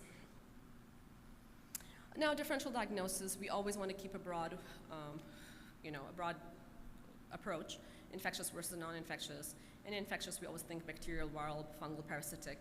If the patient is immunocompromised, many times we see them having viral and bacterial simultaneously, or bacterial and fungal simultaneously, so having a diagnosis of one does not rule out the other. And then when it comes to bacterial, again, atypical, MRSA, Pseudomonas, and resistant pathogens and mycobacteria. So you kind of think through all these categories and think, what do you think your patient has based on the patient's clinical picture? Where were they at? Where are they now? So risk factors of multi-drug resistant pathogens, we know antibiotic use is the most common one. We know colonization is a big issue. And then if they have had infection with a prior MDRO, then you know that you have to be worried about one, and that's why reviewing the prior cultures are important. In this slide, I'm going a bit deeper into the ventilator-associated pneumonia, just to kind of also do justice to that. So again, a septic shock at the time of the pneumonia, acute respiratory distress syndrome preceding the VAP, more than 5 days of hospitalization before the patient comes under the VAP, and acute renal replacement. Risk factors for Pseudomonas, again, colonization, recent use of an anti-pseudomonal agent, and again here,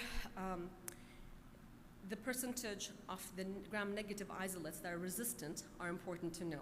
So again, if your hospital doesn't have one or has one, it's important to get to know the antibiogram and learn how to read it and take advantage of it. A lot of people don't even know that their hospital has one until they go and ask. So for you as ICU and infectious disease people, this is gold in terms of knowledge.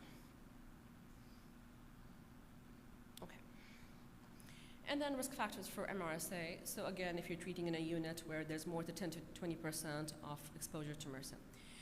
One of my favorite studies that I need to mention is a study that was conducted in Johns Hopkins Hospital in Baltimore.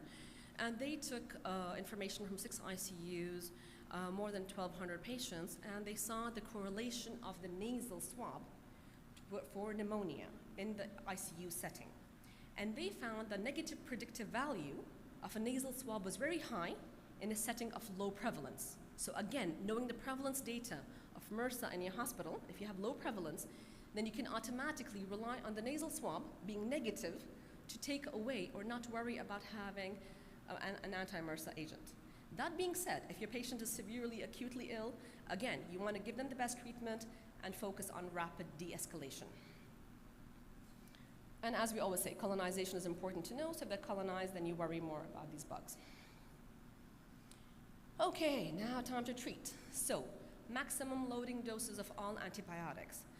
I was telling my trainees, in the board exam, if you ever come to me and tell me, give the patient a beta-lactam, that's not an acceptable answer in the ICU. You want the highest dose as prolonged infusion, because you want to see what you can do to maximize the time above the MIC and take the maximum advantage of any of the drugs you're using. So in the intensive care setting, don't come to me and say, والله دكتورة بحط المريض على beta-lactam, not gonna fly, I'm gonna fail you in the board. أعطيكم بس نص درجة. Single dose aminoglycosides should never be used as a single agent, but again with the MDROs we have seen in the Eastern Province, there is good coverage for Pseudomonas, good coverage for a lot of the MDROs, so something to keep in your back pocket if the patient is not improving. Empiric Pseudomonal coverage, again, patient has been recently hospitalized, colonized, anti-Pseudomonal antibiotic exposure, then you consider anti-Pseudomonal coverage. Dr. Afrah, you have 5 minutes. 13. My timer is running. Sorry. Okay. And then in terms of the antibiotics, again, there are different formulations, topical, inhaled, and again, for other patients, you also want to think about intrathecal should you need it, not for the pneumonias, but you have to think about other formulations you can use to maximize getting the right drug to the right place. So this is an interesting study that was recently published, which talks about the value of the gram stain.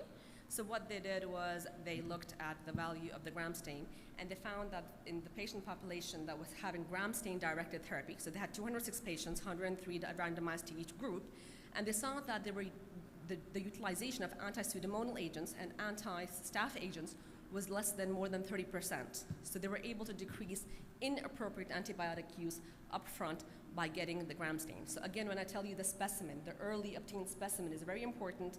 That's what I'm focusing on, is if your Pseudomonas is there, it's going to declare itself. If your Staph aureus is there, it's going to declare itself. Get an early specimen and use that to help you de-escalate. Patient comes in sick, throw everything at them, and as you can slowly de-escalate, pull back what you think you don't need based on the data. And the gram stain is one data point. When to consider bronchoscopy. So again, for the sake of time, we have diagnostic and therapeutic. In terms of therapeutic, the only thing we tend to care about more in infectious disease is when we're having mucus plugging or a collapsed lung to kind of go deeper there.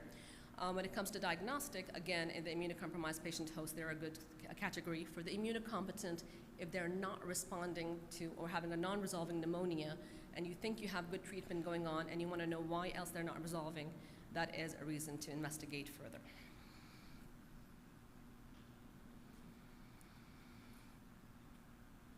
Okay, so my patient ended up having a Pseudomonas infection and received treatment with meropenem. I do want to take the opportunity to again remind you of the other antibiotics we don't think about day to day. So again, I'm sure all of you use your beta-lactams and ciprofloxacin for treating, but there are a few drugs that we usually keep in our back pocket as infectious disease physicians. So aztreonam and colistin, ask your microbiology colleagues to run susceptibilities if you're running into a difficult Pseudomonas. And then we have the newer drugs, ceftaz, avibactam, ceftolozane, tazobactam, and cefdiericol. And then our inhaled, as you know, colistin and amikacin are available in inhaled formulations, and we do tend to use them a lot, especially in our cystic fibrosis and patients who have known bad lungs. Okay. And the infectious disease team was called again for this patient.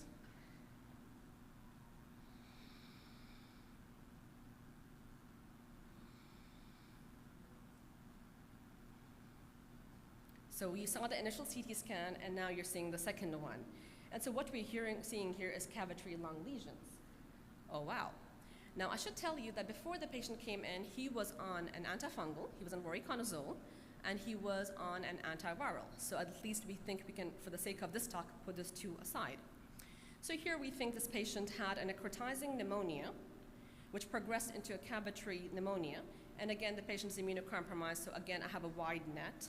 Fungal, bacterial, I'm thinking about other etiologies. But later on, this was diagnosed as a resistant Pseudomonas. And that's it for this talk. Thank you so much for attending. Thank you so much, Dr. Afrah, for the nice presentation. So we will introduce now our next speaker. We are still in the severe pneumonia, this time about severe viral pneumonia. Our next speaker will be Dr. Mohammed Bousaid. Dr. Mohammed is an infectious disease consultant in King Abdulaziz Medical City in Riyadh. He is assistant professor of College of Medicine, King Saud bin Abdulaziz, University of Health and Science, and he is associate director for clinical trial services in KeyMark. He is subspecialized in transplant infectious disease. So welcome, Dr. Mohammed Bousaid. Thank you, Dr. Mohammed. It's a pleasure being here in this beautiful city, and thank you for the invitation. So what I will do here, that I will take you through some of the viruses that can cause respiratory tract infection, and precisely severe viral pneumonia. And each one of those would deserve a full lecture, but we'll just try to go over those and see what are the hints that it can give you to know if your patient is going to develop a severe pneumonia and how we can manage that if we can. So first, it's important to know that as before COVID, the #1 infection that can cause mortality was pneumonia. And you can see here that it's number 4 in the WHO publication in 2020 in causing death globally. And out of these pneumonias, studies have showed between 24% up to 44% that might be viral pneumonia. So how many viruses we have? So as per the new diagnostic modalities that we are having, we were able to identify 26 viruses that might be associated with pneumonia and lower respiratory tract infection. And among these pathogens, one of the common ones is RSV, influenza, and also parainfluenza. So these are the common ones, but we know that we have a very long list of viral infections that can cause pneumonia. Recently we have something that might be more common. So over the last 3 years, we are all being hit with this pandemic of COVID-19 infection, which was causing a lot of hospital admission, a lot of mortality. So as per last month, we have more than 670 million cases and approaching to 7 million deaths secondary to COVID-19 infection. And this is a very large number, which is making this, of course, the most common cause of viral pneumonia over the last 3 years. So what's the presentation? So it's a general presentation. Any viral infection can present with these things. Generalized symptoms, some upper respiratory tract symptoms, and followed by lower respiratory tract symptoms. When you see the patient and you do your physical exam, you will find that also these things might not be that much specific and cannot differentiate between virus to virus, but it's a general picture of viral respiratory tract infection. Okay, studies have showed that we can sometimes differentiate between viruses and bacteria. And if you can see here that the target population for viruses usually in pneumonia patients are very extreme ages. So very young people, very old people, versus adults in the bacteria. Also, viruses tend to be more of seasonal, right? Like influenza viruses and most of the viruses. But also with the epidemic, with the pandemics outbreak, you should know that this is the season now because you have it everywhere. While bacterial infection is not the same. And then the disease course in viral infection usually start with the slow progression of upper respiratory tract infection or generalized symptoms, and then followed by severe lower respiratory tract symptoms. While in bacterial infection might be not the same. And then you can have different presentations in terms of rhinitis, wheezing versus high-grade fever in pneumonia, and let's say productive cough and others.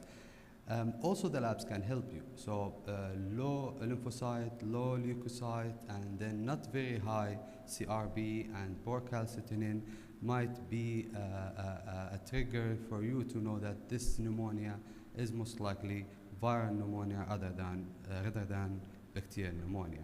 The chest findings, as Dr. Afrah just shows this nice picture that can differentiate between different presentation and pathogens. So in viral pneumonia, all tend to be bilateral infiltration. And then, of course, they will not respond to antibiotics. Now, what about laboratory testing? We don't also have much, but we do have a good option, which is the PCR. So we all know that PCR is our diagnostic modality. It's the current best, fast, and very sensitive and specific for viral infections. I know that most of the hospital has the multiplex PCR, where you can test for multiple viruses, not only one like before.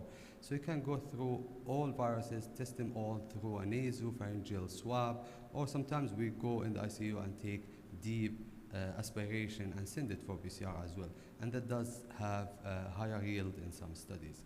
Of course, the first one here, the rapid antigen detection, some of you might have tried it for COVID. So it's a commercial one that you can buy in the pharmacy and use it for COVID. Also for RSV, there is a point of care rapid antigen detection that's only good for pediatric patients because the shedding of the virus will be better or will be higher in the pediatric patients. Serology, viral cultures are not very commonly used to diagnose those. We just talked about radiology, about the bilateral lung infiltrations. So let's go through the respiratory syncytial virus. So highly prevalent, especially in the pediatric age group. We can see it commonly in the elderly patients.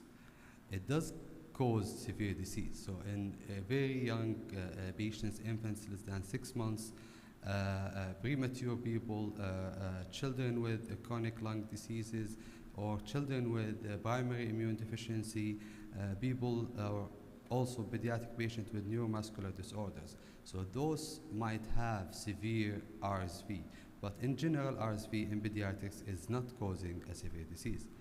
In the adults, it's again, if you have an elderly patient more than 65 years old with an RSV, you should be cautious that this one might have a severe disease. Chronic lung disease, heart disease, and again, weak immune system like transplant patient, hematopoietic stem cell transplant patients. Another thing with RSV that it might exacerbate other things like heart failure, asthma, chronic obstructive pulmonary disease. So that might be the severe pneumonia that you will have. We have at least one option, which is ribavirin, that most of the people would use. There is an oral or NIPS or IV ribavirin. It has showed in most of the studies that it is an effective option for RSV. We do have another option, which is an immunoglobulin, that it's not very commonly used, but actually the literature has showing that this might increase the survival and might be a good option if you have a patient with severe pneumonia secondary to RSV. So moving to the next virus, of course, influenza virus, which is a very common virus, seasonal. We see it nowadays. We have a lot of patients in the ICU due to influenza virus. We have 4 groups. So D is only for animals. C is very, very rare. And then we still have A and B.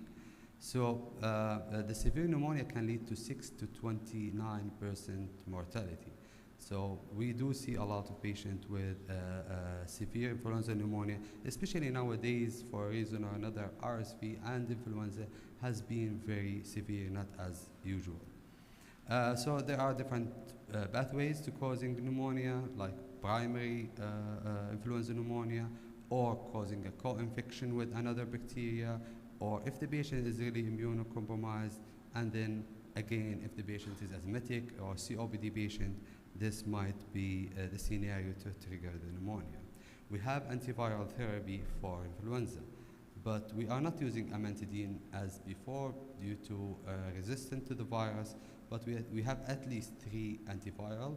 Everyone, I think, is familiar with the Tamiflu, which is a very good option, but unfortunately we are seeing some resistance to oseltamivir. So the second option will be zanamivir, which is usually an inhaler that you can use for your patient who's having influenza pneumonia.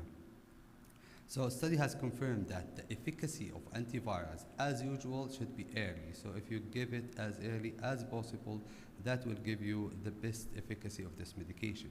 But if your patient is immunocompromised, or if your patient is having severe pneumonia, and you already passed the 48 hours, that does not mean you don't use it. You still use it at least for benefit of doubt, and it might have some effect on the patient progress. And then we have the parainfluenza virus. It's a common virus, especially in young people, causing pneumonia and croup, which is usual presentation of parainfluenza. Treatment is usually supportive, but we have used ribavirin in some immunocompromised patient, which is contradicting in the data. Literature has shown that some case series showed some efficacy of ribavirin, but I would use it in specific cases and not in general for all parainfluenza virus. Also, we have the metapneumovirus and rhinovirus that we are not going to go through, but it's usually similar to what we are seeing here. Now, Dr. Afrah took you through the immune status of the patient. So if your patient is the one that she showed you in the left side, he's bone marrow transplant or a solid organ transplant patient, oncology patient who receive chemotherapy, or even HIV patient, you should be aware that your list of organisms or viruses that can cause pneumonia now is extended, and you need to consider other viruses. For example, here is CMV. So cytomegalovirus usually has a different presentations, but if you have a lung transplant patient or a bone marrow transplant patient, he might have CMV pneumonia, and actually that is associated with a very high mortality. Also, herpes simplex virus pneumonia is very common in immunocompromised patients. Adenovirus does present in many different ways, especially in hematopoietic stem cell transplant patients, and causing infections and invasive disease to a lot of organs. It's very important about adenovirus that also the serotype of the adenovirus might make a difference. So study has shown that specific serotypes, like serotype 14 for an example, if it is identified, you should know early on that this is a virulent serotype and is usually causing severe pneumonia. And then the list will go on with VZV for an example. So usually when we have any patient who's immunocompromised with shingles, we directly isolate them in an airborne precautions, and that's because we always suspect pneumonia if the patient is having VZV and he is an immunocompromised VZVs and others. So going back to coronaviruses. Before 2003, coronaviruses were very nice, just common cold and that's it. Very simple disease, upper respiratory tract infections. Then in 2003 we had this, and then that was followed by MERS-CoV, right? And these are the three viruses among the corona, 7 viruses that can infect humans, and these are the ones that can usually cause severe disease.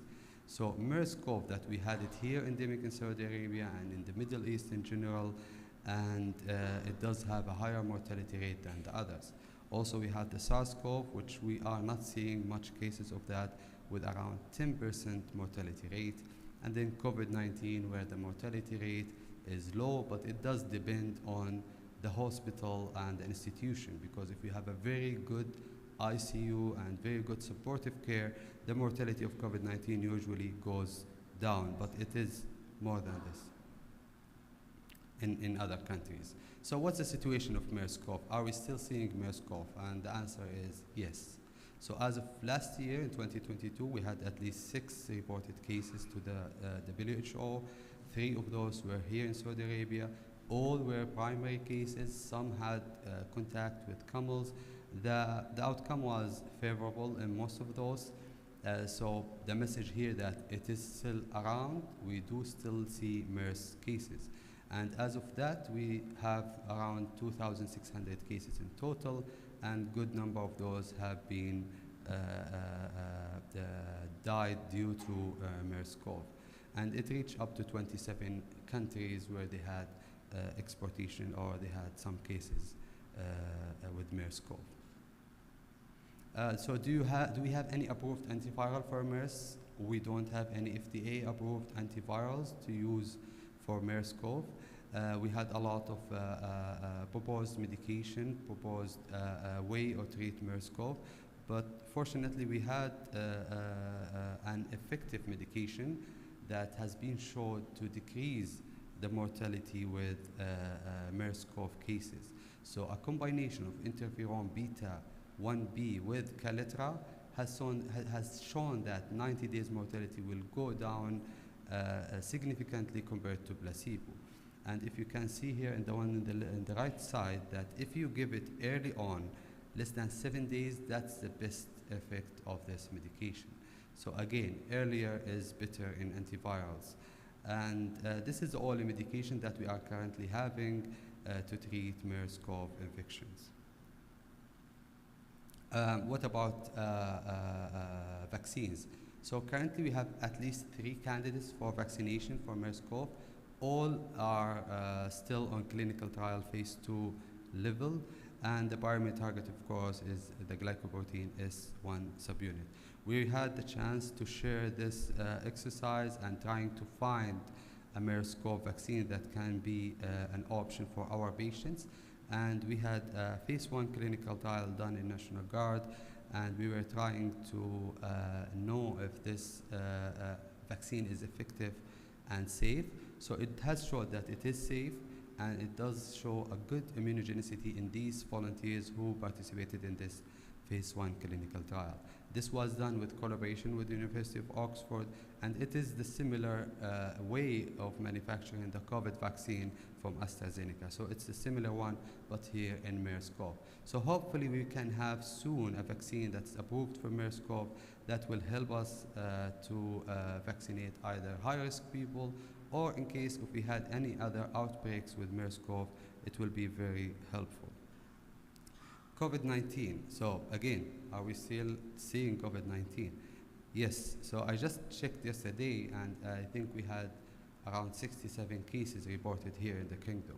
So we are still seeing daily cases, but I think we are not following anymore, and the media is not focusing on this anymore. But we do still see COVID-19 cases, and we have, of course, new variant with that. The good thing here that we have a good vaccination rate. That's why it's not a major problem, and it does not cause as much pressure as the healthcare system as early in the pandemic. Okay, so does it cause a severe disease? So we did this study here in the country. It's a multi-center observational study over 5 hospitals, taking all the National Guard community.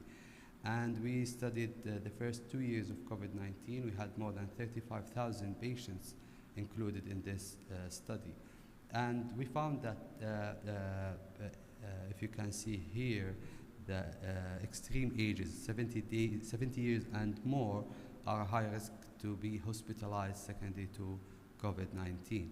Also, obese patient with BMI more than 30, and also patient with comorbidities like diabetes, hypertension, asthma, COPD, and heart disease and cancers. So these people, whenever they get COVID-19, these are higher risk to get in hospital secondary to COVID-19, and they will have COVID-19 pneumonia.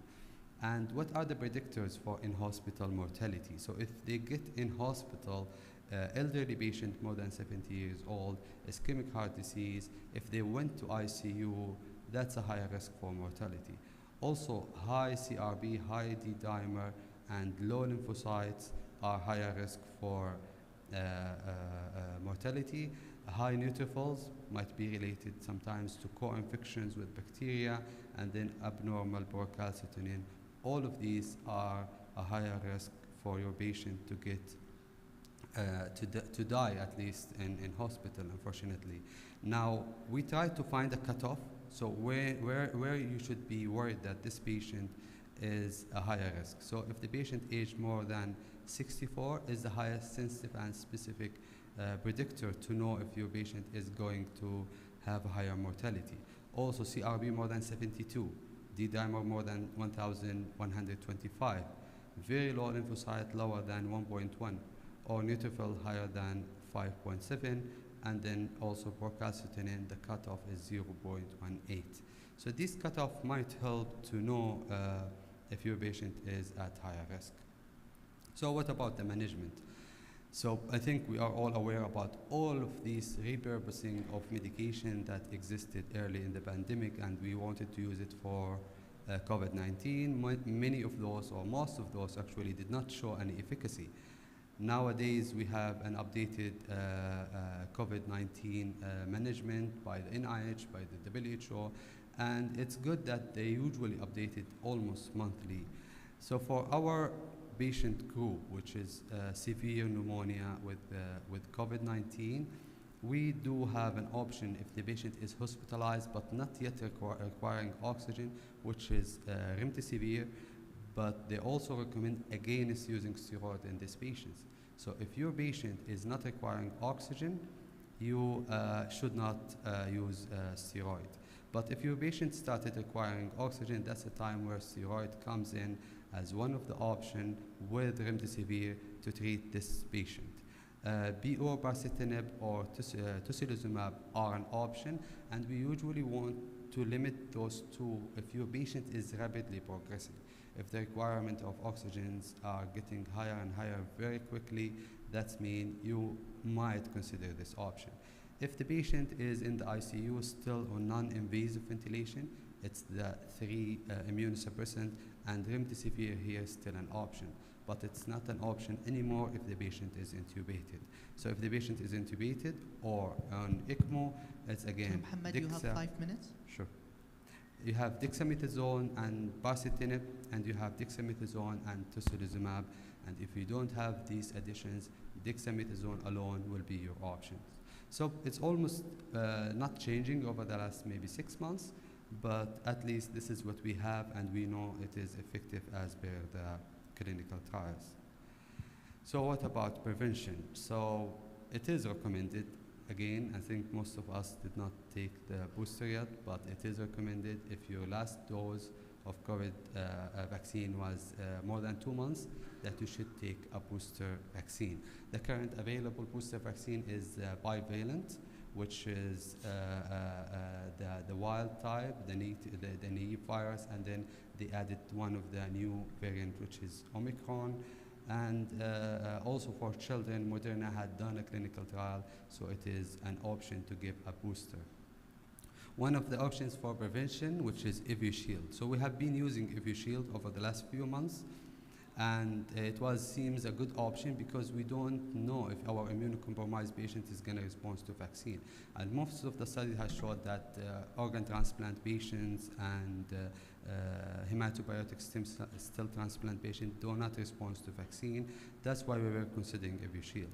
Unfortunately, in the US nowadays is withdrawn, and the recommendation is not to use it anymore because the circulating viruses and variants of COVID-19 are resistant. So it's very important, if you want to consider EvuShield, that we know what is the circulating variants of COVID-19 and if it is going to be susceptible or not to EvuShield. That's it. Thank you. Thank you, Dr. Boussaid, for this comprehensive lecture. So we need to go to the next speakers. I am delighted to introduce Dr. Mahmoud Al-Babshi. He will present a topic about non-resolving pneumonia in ICU diagnostic and therapeutic consideration. Dr. Mahmoud is one of the expert consultants in our region. He is an adult pulmonologist consultant. Welcome, Dr. Mahmoud. The floor is yours. Thank you. I'm glad to be with our colleague ID, and thank you for Musa for this nice contribution to the medical community. My topic, which is given, is non-resolved pneumonia in ICU. As already known to all of those working this field, that's approximately 15% of pulmonary consultation and 8% of bronchoscopy is to evaluate non-resolved pneumonia. If it is in ICU, maybe 90% will have persistent radiological abnormality, and this is our topic. Okay. So we'll speak about what's mean pneumonia that may resolve slowly or incompletely. Is it related to etiology? Is it there is host factors? Is it developed because of complication? And is it an infectious cause, which is sometimes presented as a 20% on persistent X-ray and radiology on ICU patient? So it's really challenging. First challenge is the defined normal resolution for radiological resolution. Is it delayed? Is it normal? Is it delay resolution? Is this progressive of the disease? Okay. What is other challenges is for community acquired pneumonia to get specimen, only 50% you will be able to get specimen and cultured from that ones. And sometimes you have co-infection and more than one pathology, which is around 5%. As a result, when pneumonia failed to respond to treatment, the question is it pneumonia? Is it delayed? Is it have mimicker of a pneumonia? So difficulty to decide non-resolving pneumonia syndrome because the normal resolution itself is not well defined itself. Okay. So resolution is a spectrum between normal, slow resolution, or progressive. So the parameter to say this pneumonia is improved and resolved can divide to two: clinical resolution and radiological resolutions. Clinical criteria to say this person is responder is as known. It is the symptom itself and the clinical presentation, the fever, the cough, crackles, white cells count, oxygen saturation, C-reacting protein. It is different usually from cough, which is may last for 2 weeks, from the fever, which is supposed to be dropped within 2 days, and fatigue may last more, but usually take 3 to 5 days. This is the clinical response. Okay, so the expert, they put a probability, define the response, radiological response take 1 month, but also this is rough because it is not really correct, and we'll come to that. So what's factor usually affecting pneumonia resolutions? One, type of organism. So not every organism will resolve as in causing community acquired or others pneumonia that it will resolve the same time. Example, strep pneumonia itself, which is the common, may good resolution for around 4 weeks, but if there is bacteremia, it may look 2 months. Legionella itself, which is already another organism, it is not common, but also may take the usual 6 weeks, sometime rarely going months for clinical resolution. We are not saying that, then the radiological resolution, not the clinical. Okay. So mycoplasma, which is common, they may have initial worsening radiologically, but clinically they are improved. So radiologically may take some time, also 6 to 8 weeks. So, but this is what you're saying, the organism itself, it may affect. Presence multi-drug resistant itself may affect also its resolution and the choice of the antibiotics. If I'm not to choose the doses correctly, the correct route, the correct loading dose, maximum dose may affect. Severity itself of the pneumonia itself. Lobar pneumonia itself, small, segmental, is not like widespread bilateral pneumonia. It takes maybe double time for radiological resolution itself.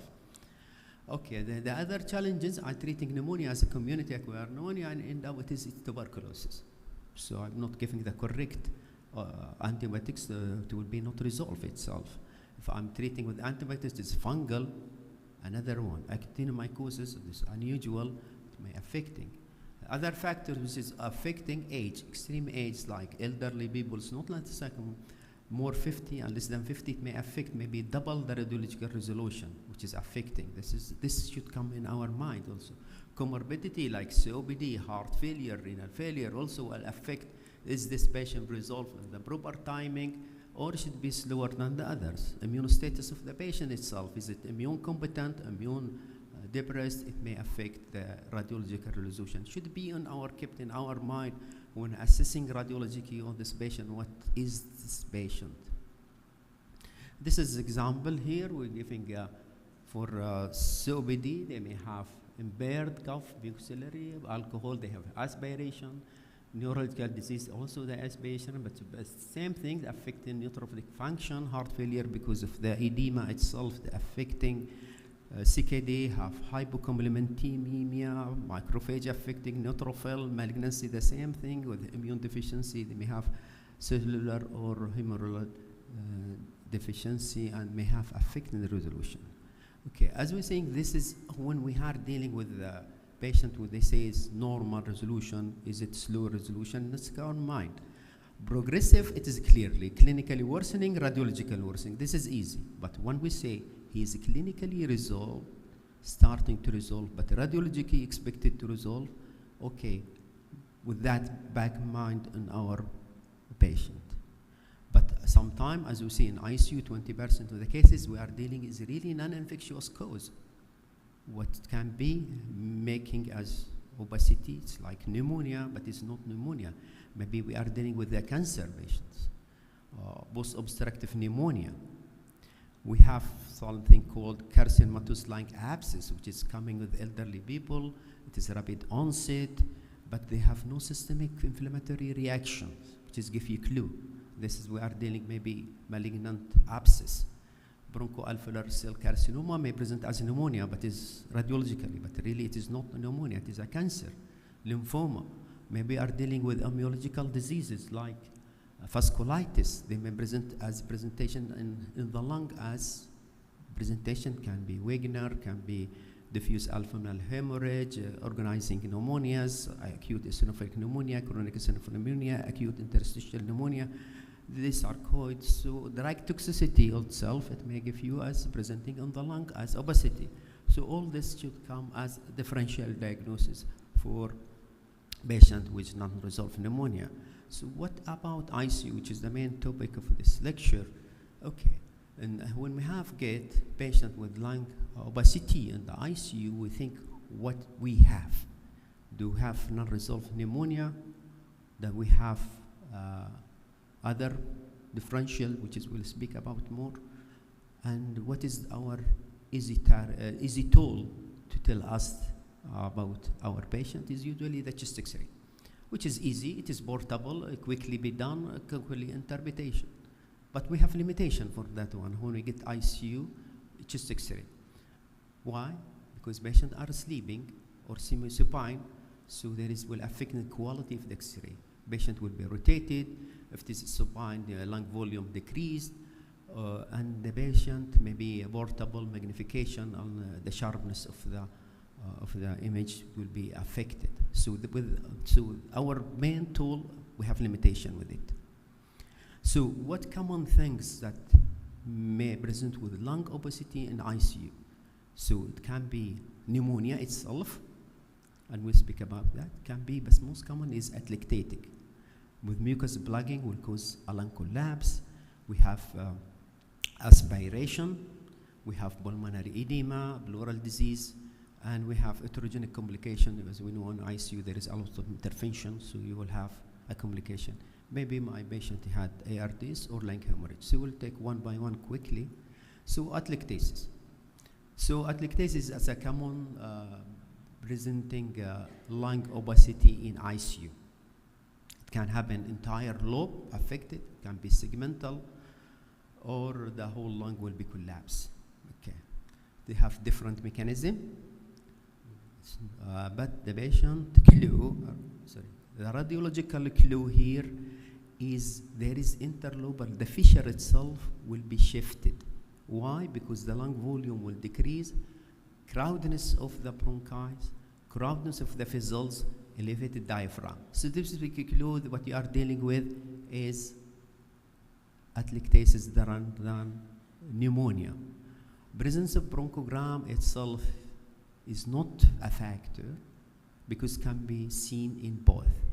So what's important here, why we say that my patient is a pneumonia or it is collapsed, is treatment. For atelectasis, I will not give you antibiotics.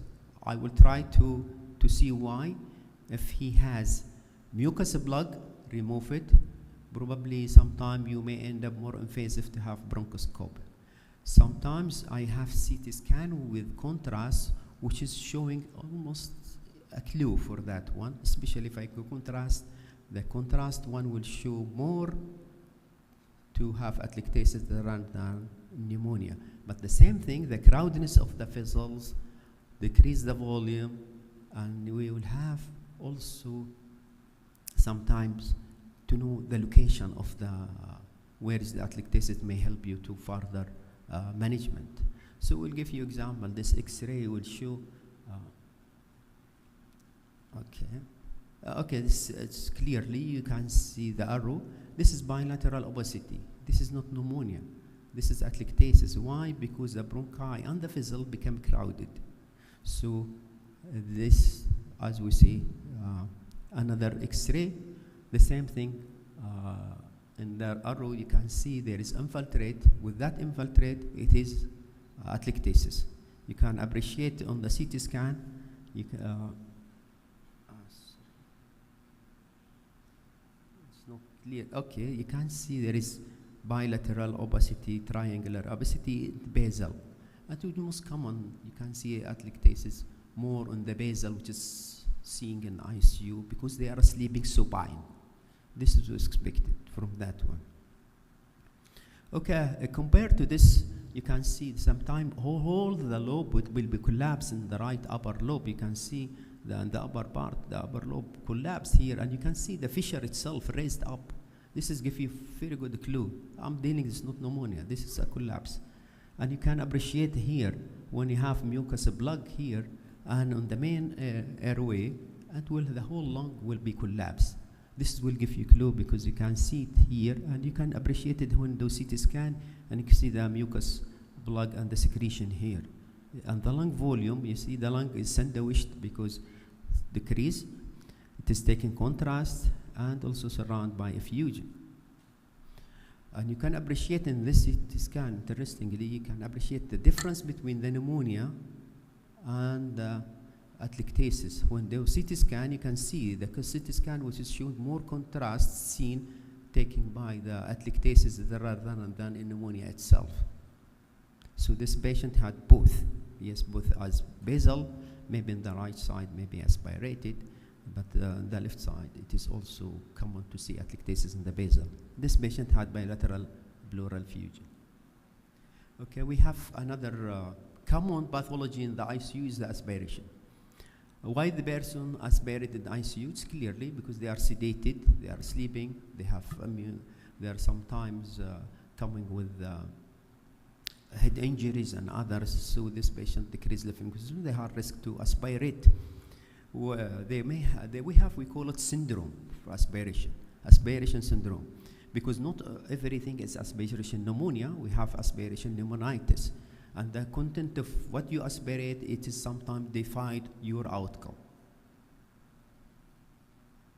So severe aspiration may happen, may end up to adult respiratory distress syndrome because a lot of volume, maybe end up of respiratory failure, the patient may be in intubation. Content of what you aspirate. If you aspirate for oropharyngeal and the patient had bad oropharynx and contained a lot of microbe, you expect this person may get later pneumonia itself. But sometimes you will get is aspirate from gastric content. Gastric content, what is content? If it is acidic, more give chemical pneumonitis later. But sometimes it is because of ICU common, they give to suppress the pH of the gastric, it is part of prophylaxis stress ulcer on the gastric. So the content of the pH is differ, but on other side, it will be colonized with microbes because the pH is now decreased on the stomach and maybe give him risk to when we have aspirate, may give to pneumonia itself. Why we are saying this one? Because it's important to say it, because we don't rush if patient aspirate and get infiltration because of aspiration to rush him to start antibiotics. No, because sometimes you will have itself resolve spontaneously. Yes, maybe go ARDs, may go to pneumonia, but no rush to start antibiotics. So when person to aspirate, usually the common patient is sleeping in supine position. If this supine, you give posterior segment of the upper lobe or superior segment of lower lobe or bilateral basal, which is the common expected to see finding, and especially will be defined in the ICU. It may give consolidation, can be infiltration, can be three-imped appearance, and you can see it on this X-ray example. This patient is aspirate. You can expect to know here it is right upper lobe. It is no, it is right upper zone because of, when do CT scan for the same person, you can see it is posterior segment which is involved. And you can see the mucus itself or material where he is aspirated in the airway itself. Sometimes it may have a spread in the alveoli, will give you this three-bud appearance. Okay, and this is also a presentation in aspiration. Okay, aspiration, sometimes clearly you see obesities here, but later this person clearly in 2 days' time it is cleared. So it's clearly from movement of this radiology, I'm not dealing with pneumonia, I'm doing aspiration which is cleared quickly.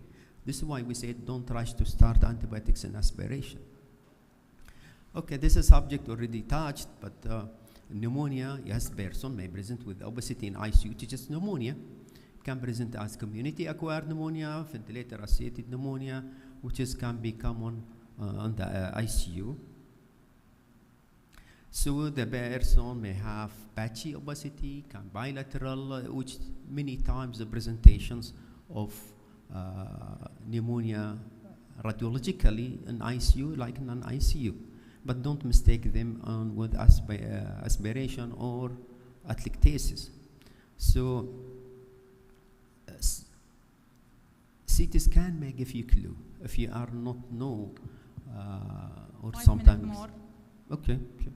So CT scan may give you clue when doing, example, if patient have cavitary lesion with upper lobe fibrocavity, they may give you clue this is I'm dealing with tuberculosis. If patient hollow sign, I'm giving with this invasive tuberculosis. So clues may come on from GIF radiology. Okay, so this is just give you common how to differentiate between pneumonia and atelectasis.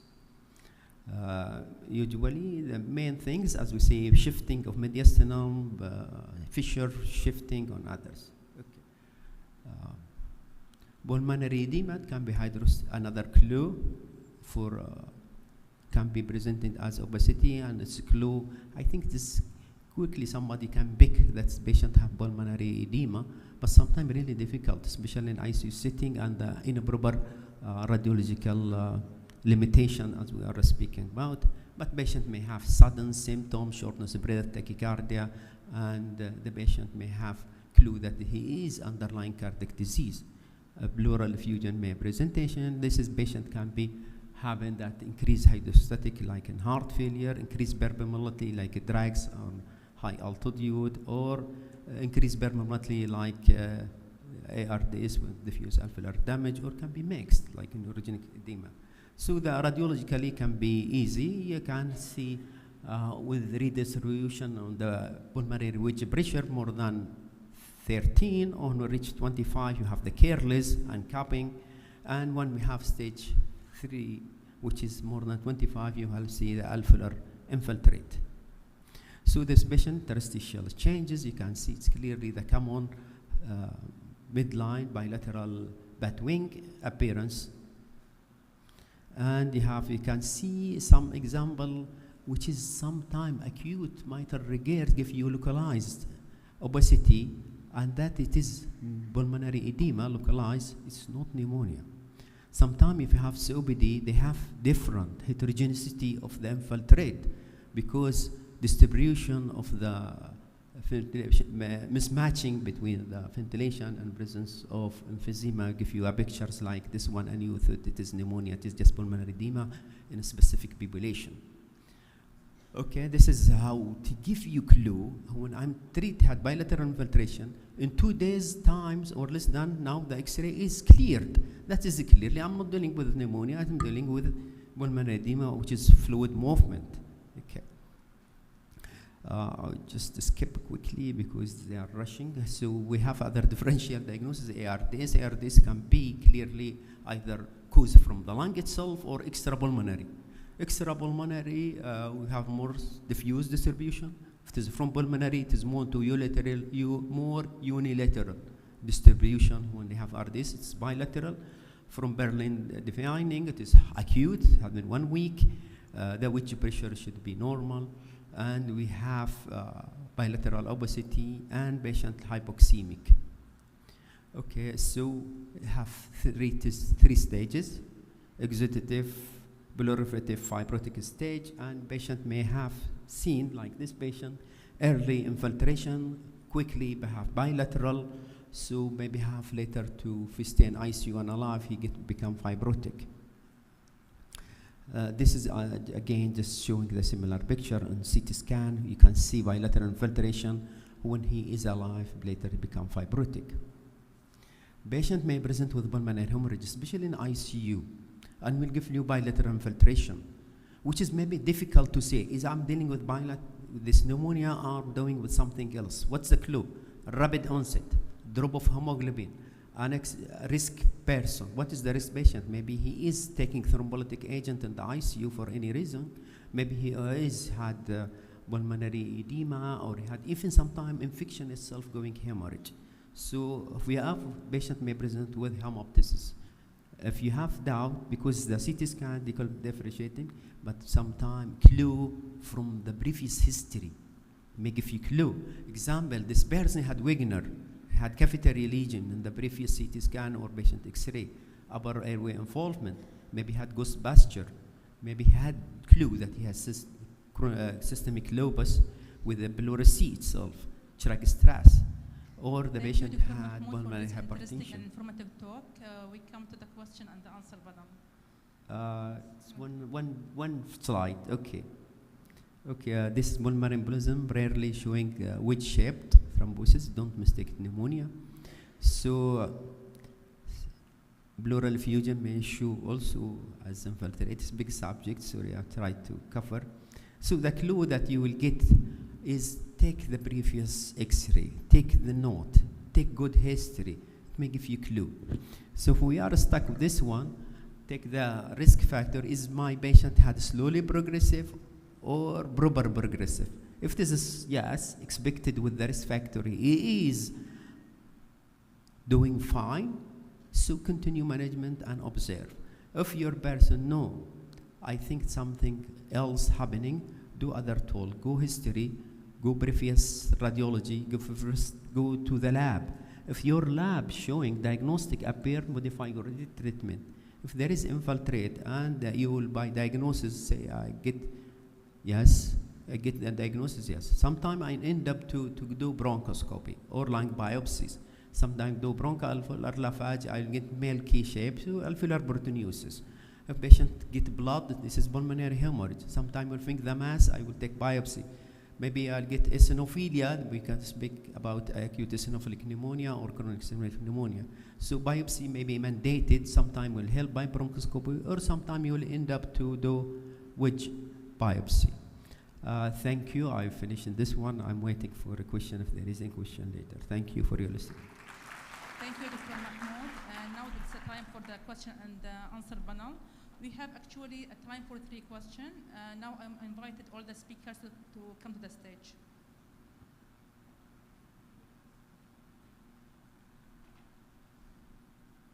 Only time for 3 questions.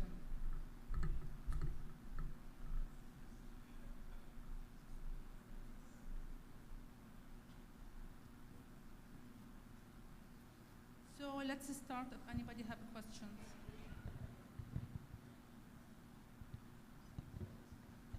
السلام عليكم. الدكتور فاضل حداد من القطيف المركزي. I have a question to Dr. Mohammed Boussaid.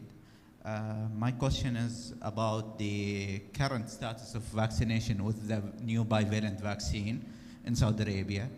Do we have any numbers or figures?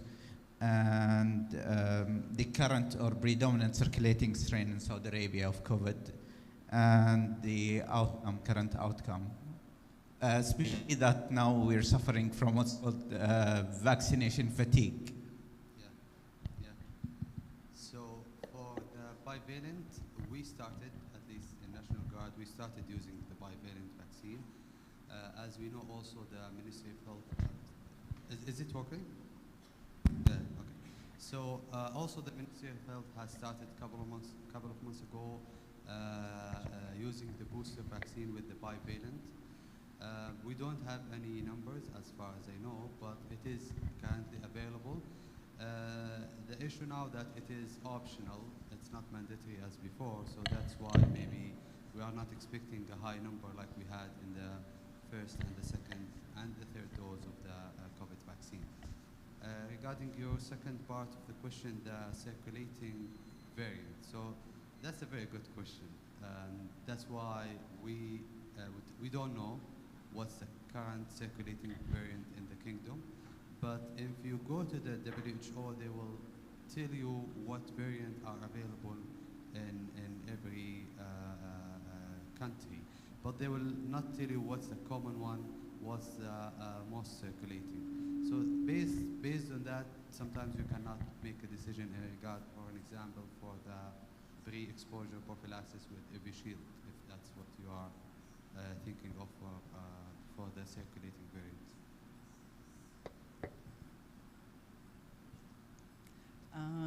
Thank you very much for these excellent lectures. I have actually a comment.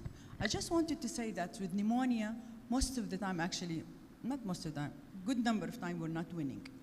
When studied, they looked at the Pseudomonas pneumonia, they looked at the post-mortem studies. They found half of the patients who are dying from Pseudomonas pneumonia having aggressive disease with multiple abscesses and so on.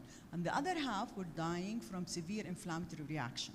The bad news is ante-mortem, both behave the same with fever, leukocytosis, high inflammatory markers, and so on. So it's not always a simple answer that we can answer. And escalating the antibiotics does not make the answer. So, Dr. Afrah, if you have did you come across any recent studies looking at that? And how can we differentiate between these two entities or not? Because we still have a significant mortality with pneumonia, especially VAP and HAP, and communicable pneumonia, of course.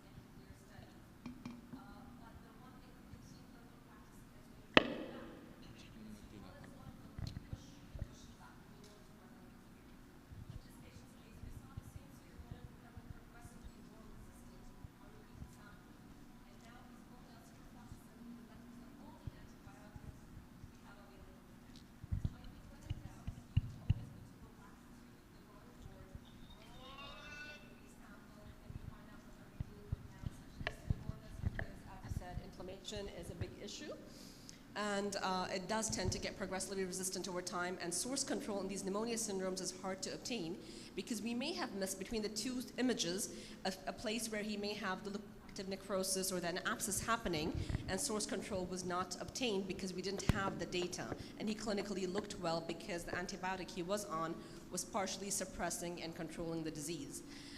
So again, that I have reviewed recently in that specific clinical practice, always go back to the drawing board, always look again, and Pseudomonas does tend to get progressively more resistant, especially in the absence of what happened in this. Question need to be addressed to the speakers because the time is over. Thanks a lot for the presentation. Dr. Afrah, just a quick comment on there's a lot of peripheries which they don't have the novel beta-lactam antibiotic, the ones we use for MDROs, and we end up using colistin combination treatment. Your comments on utilizing colistin in such setting, Dr. Boussaid, the steroid use for viral pneumonia, other than influenza and COVID, and Dr. Mahmoud, the timing for lung biopsy in the non-resolving pneumonia, how soon we should do it?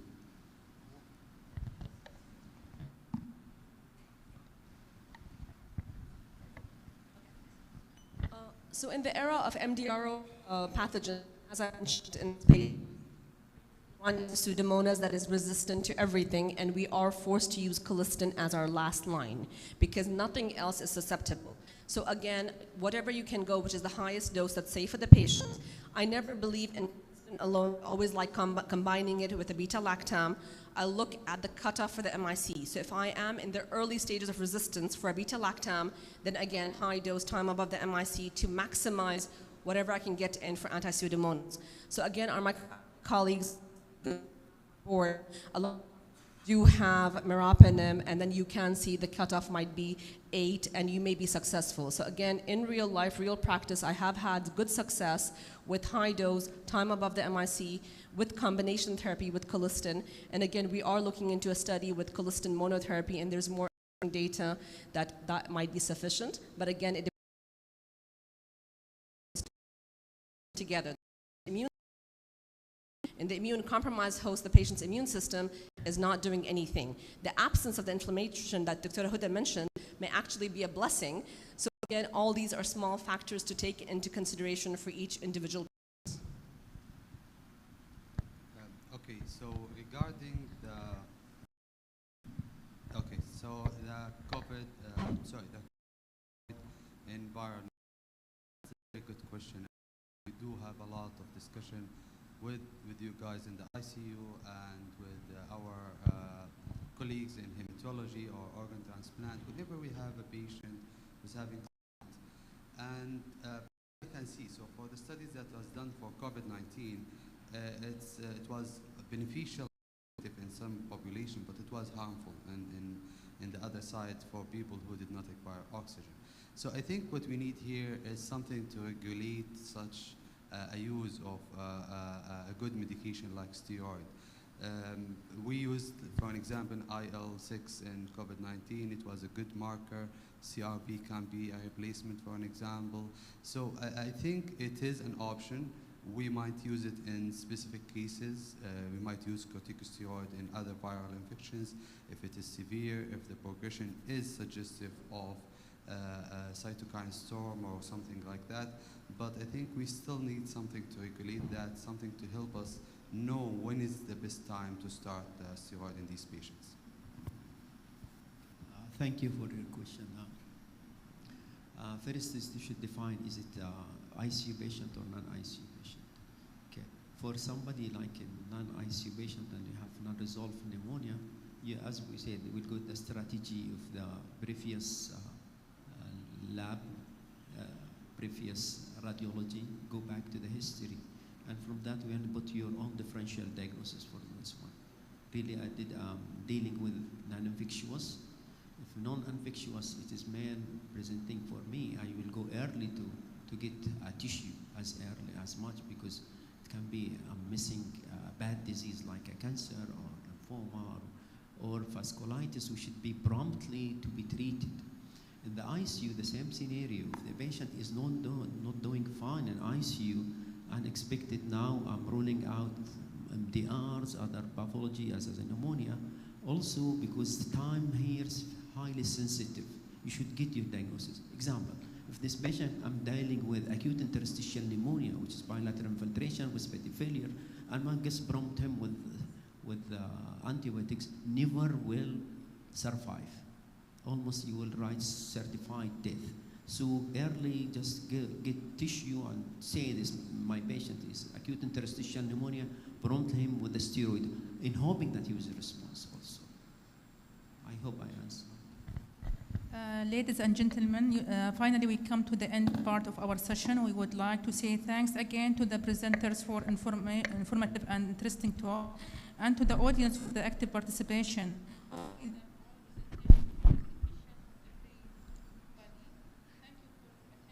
Lunch now is being served, and we will... We would like to thank our moderator and speaker for this amazing session. Please, Dr. Zainab and Dr. Mustafa, to recognize the speaker and the moderator. We'll start with Dr. Afrah Said.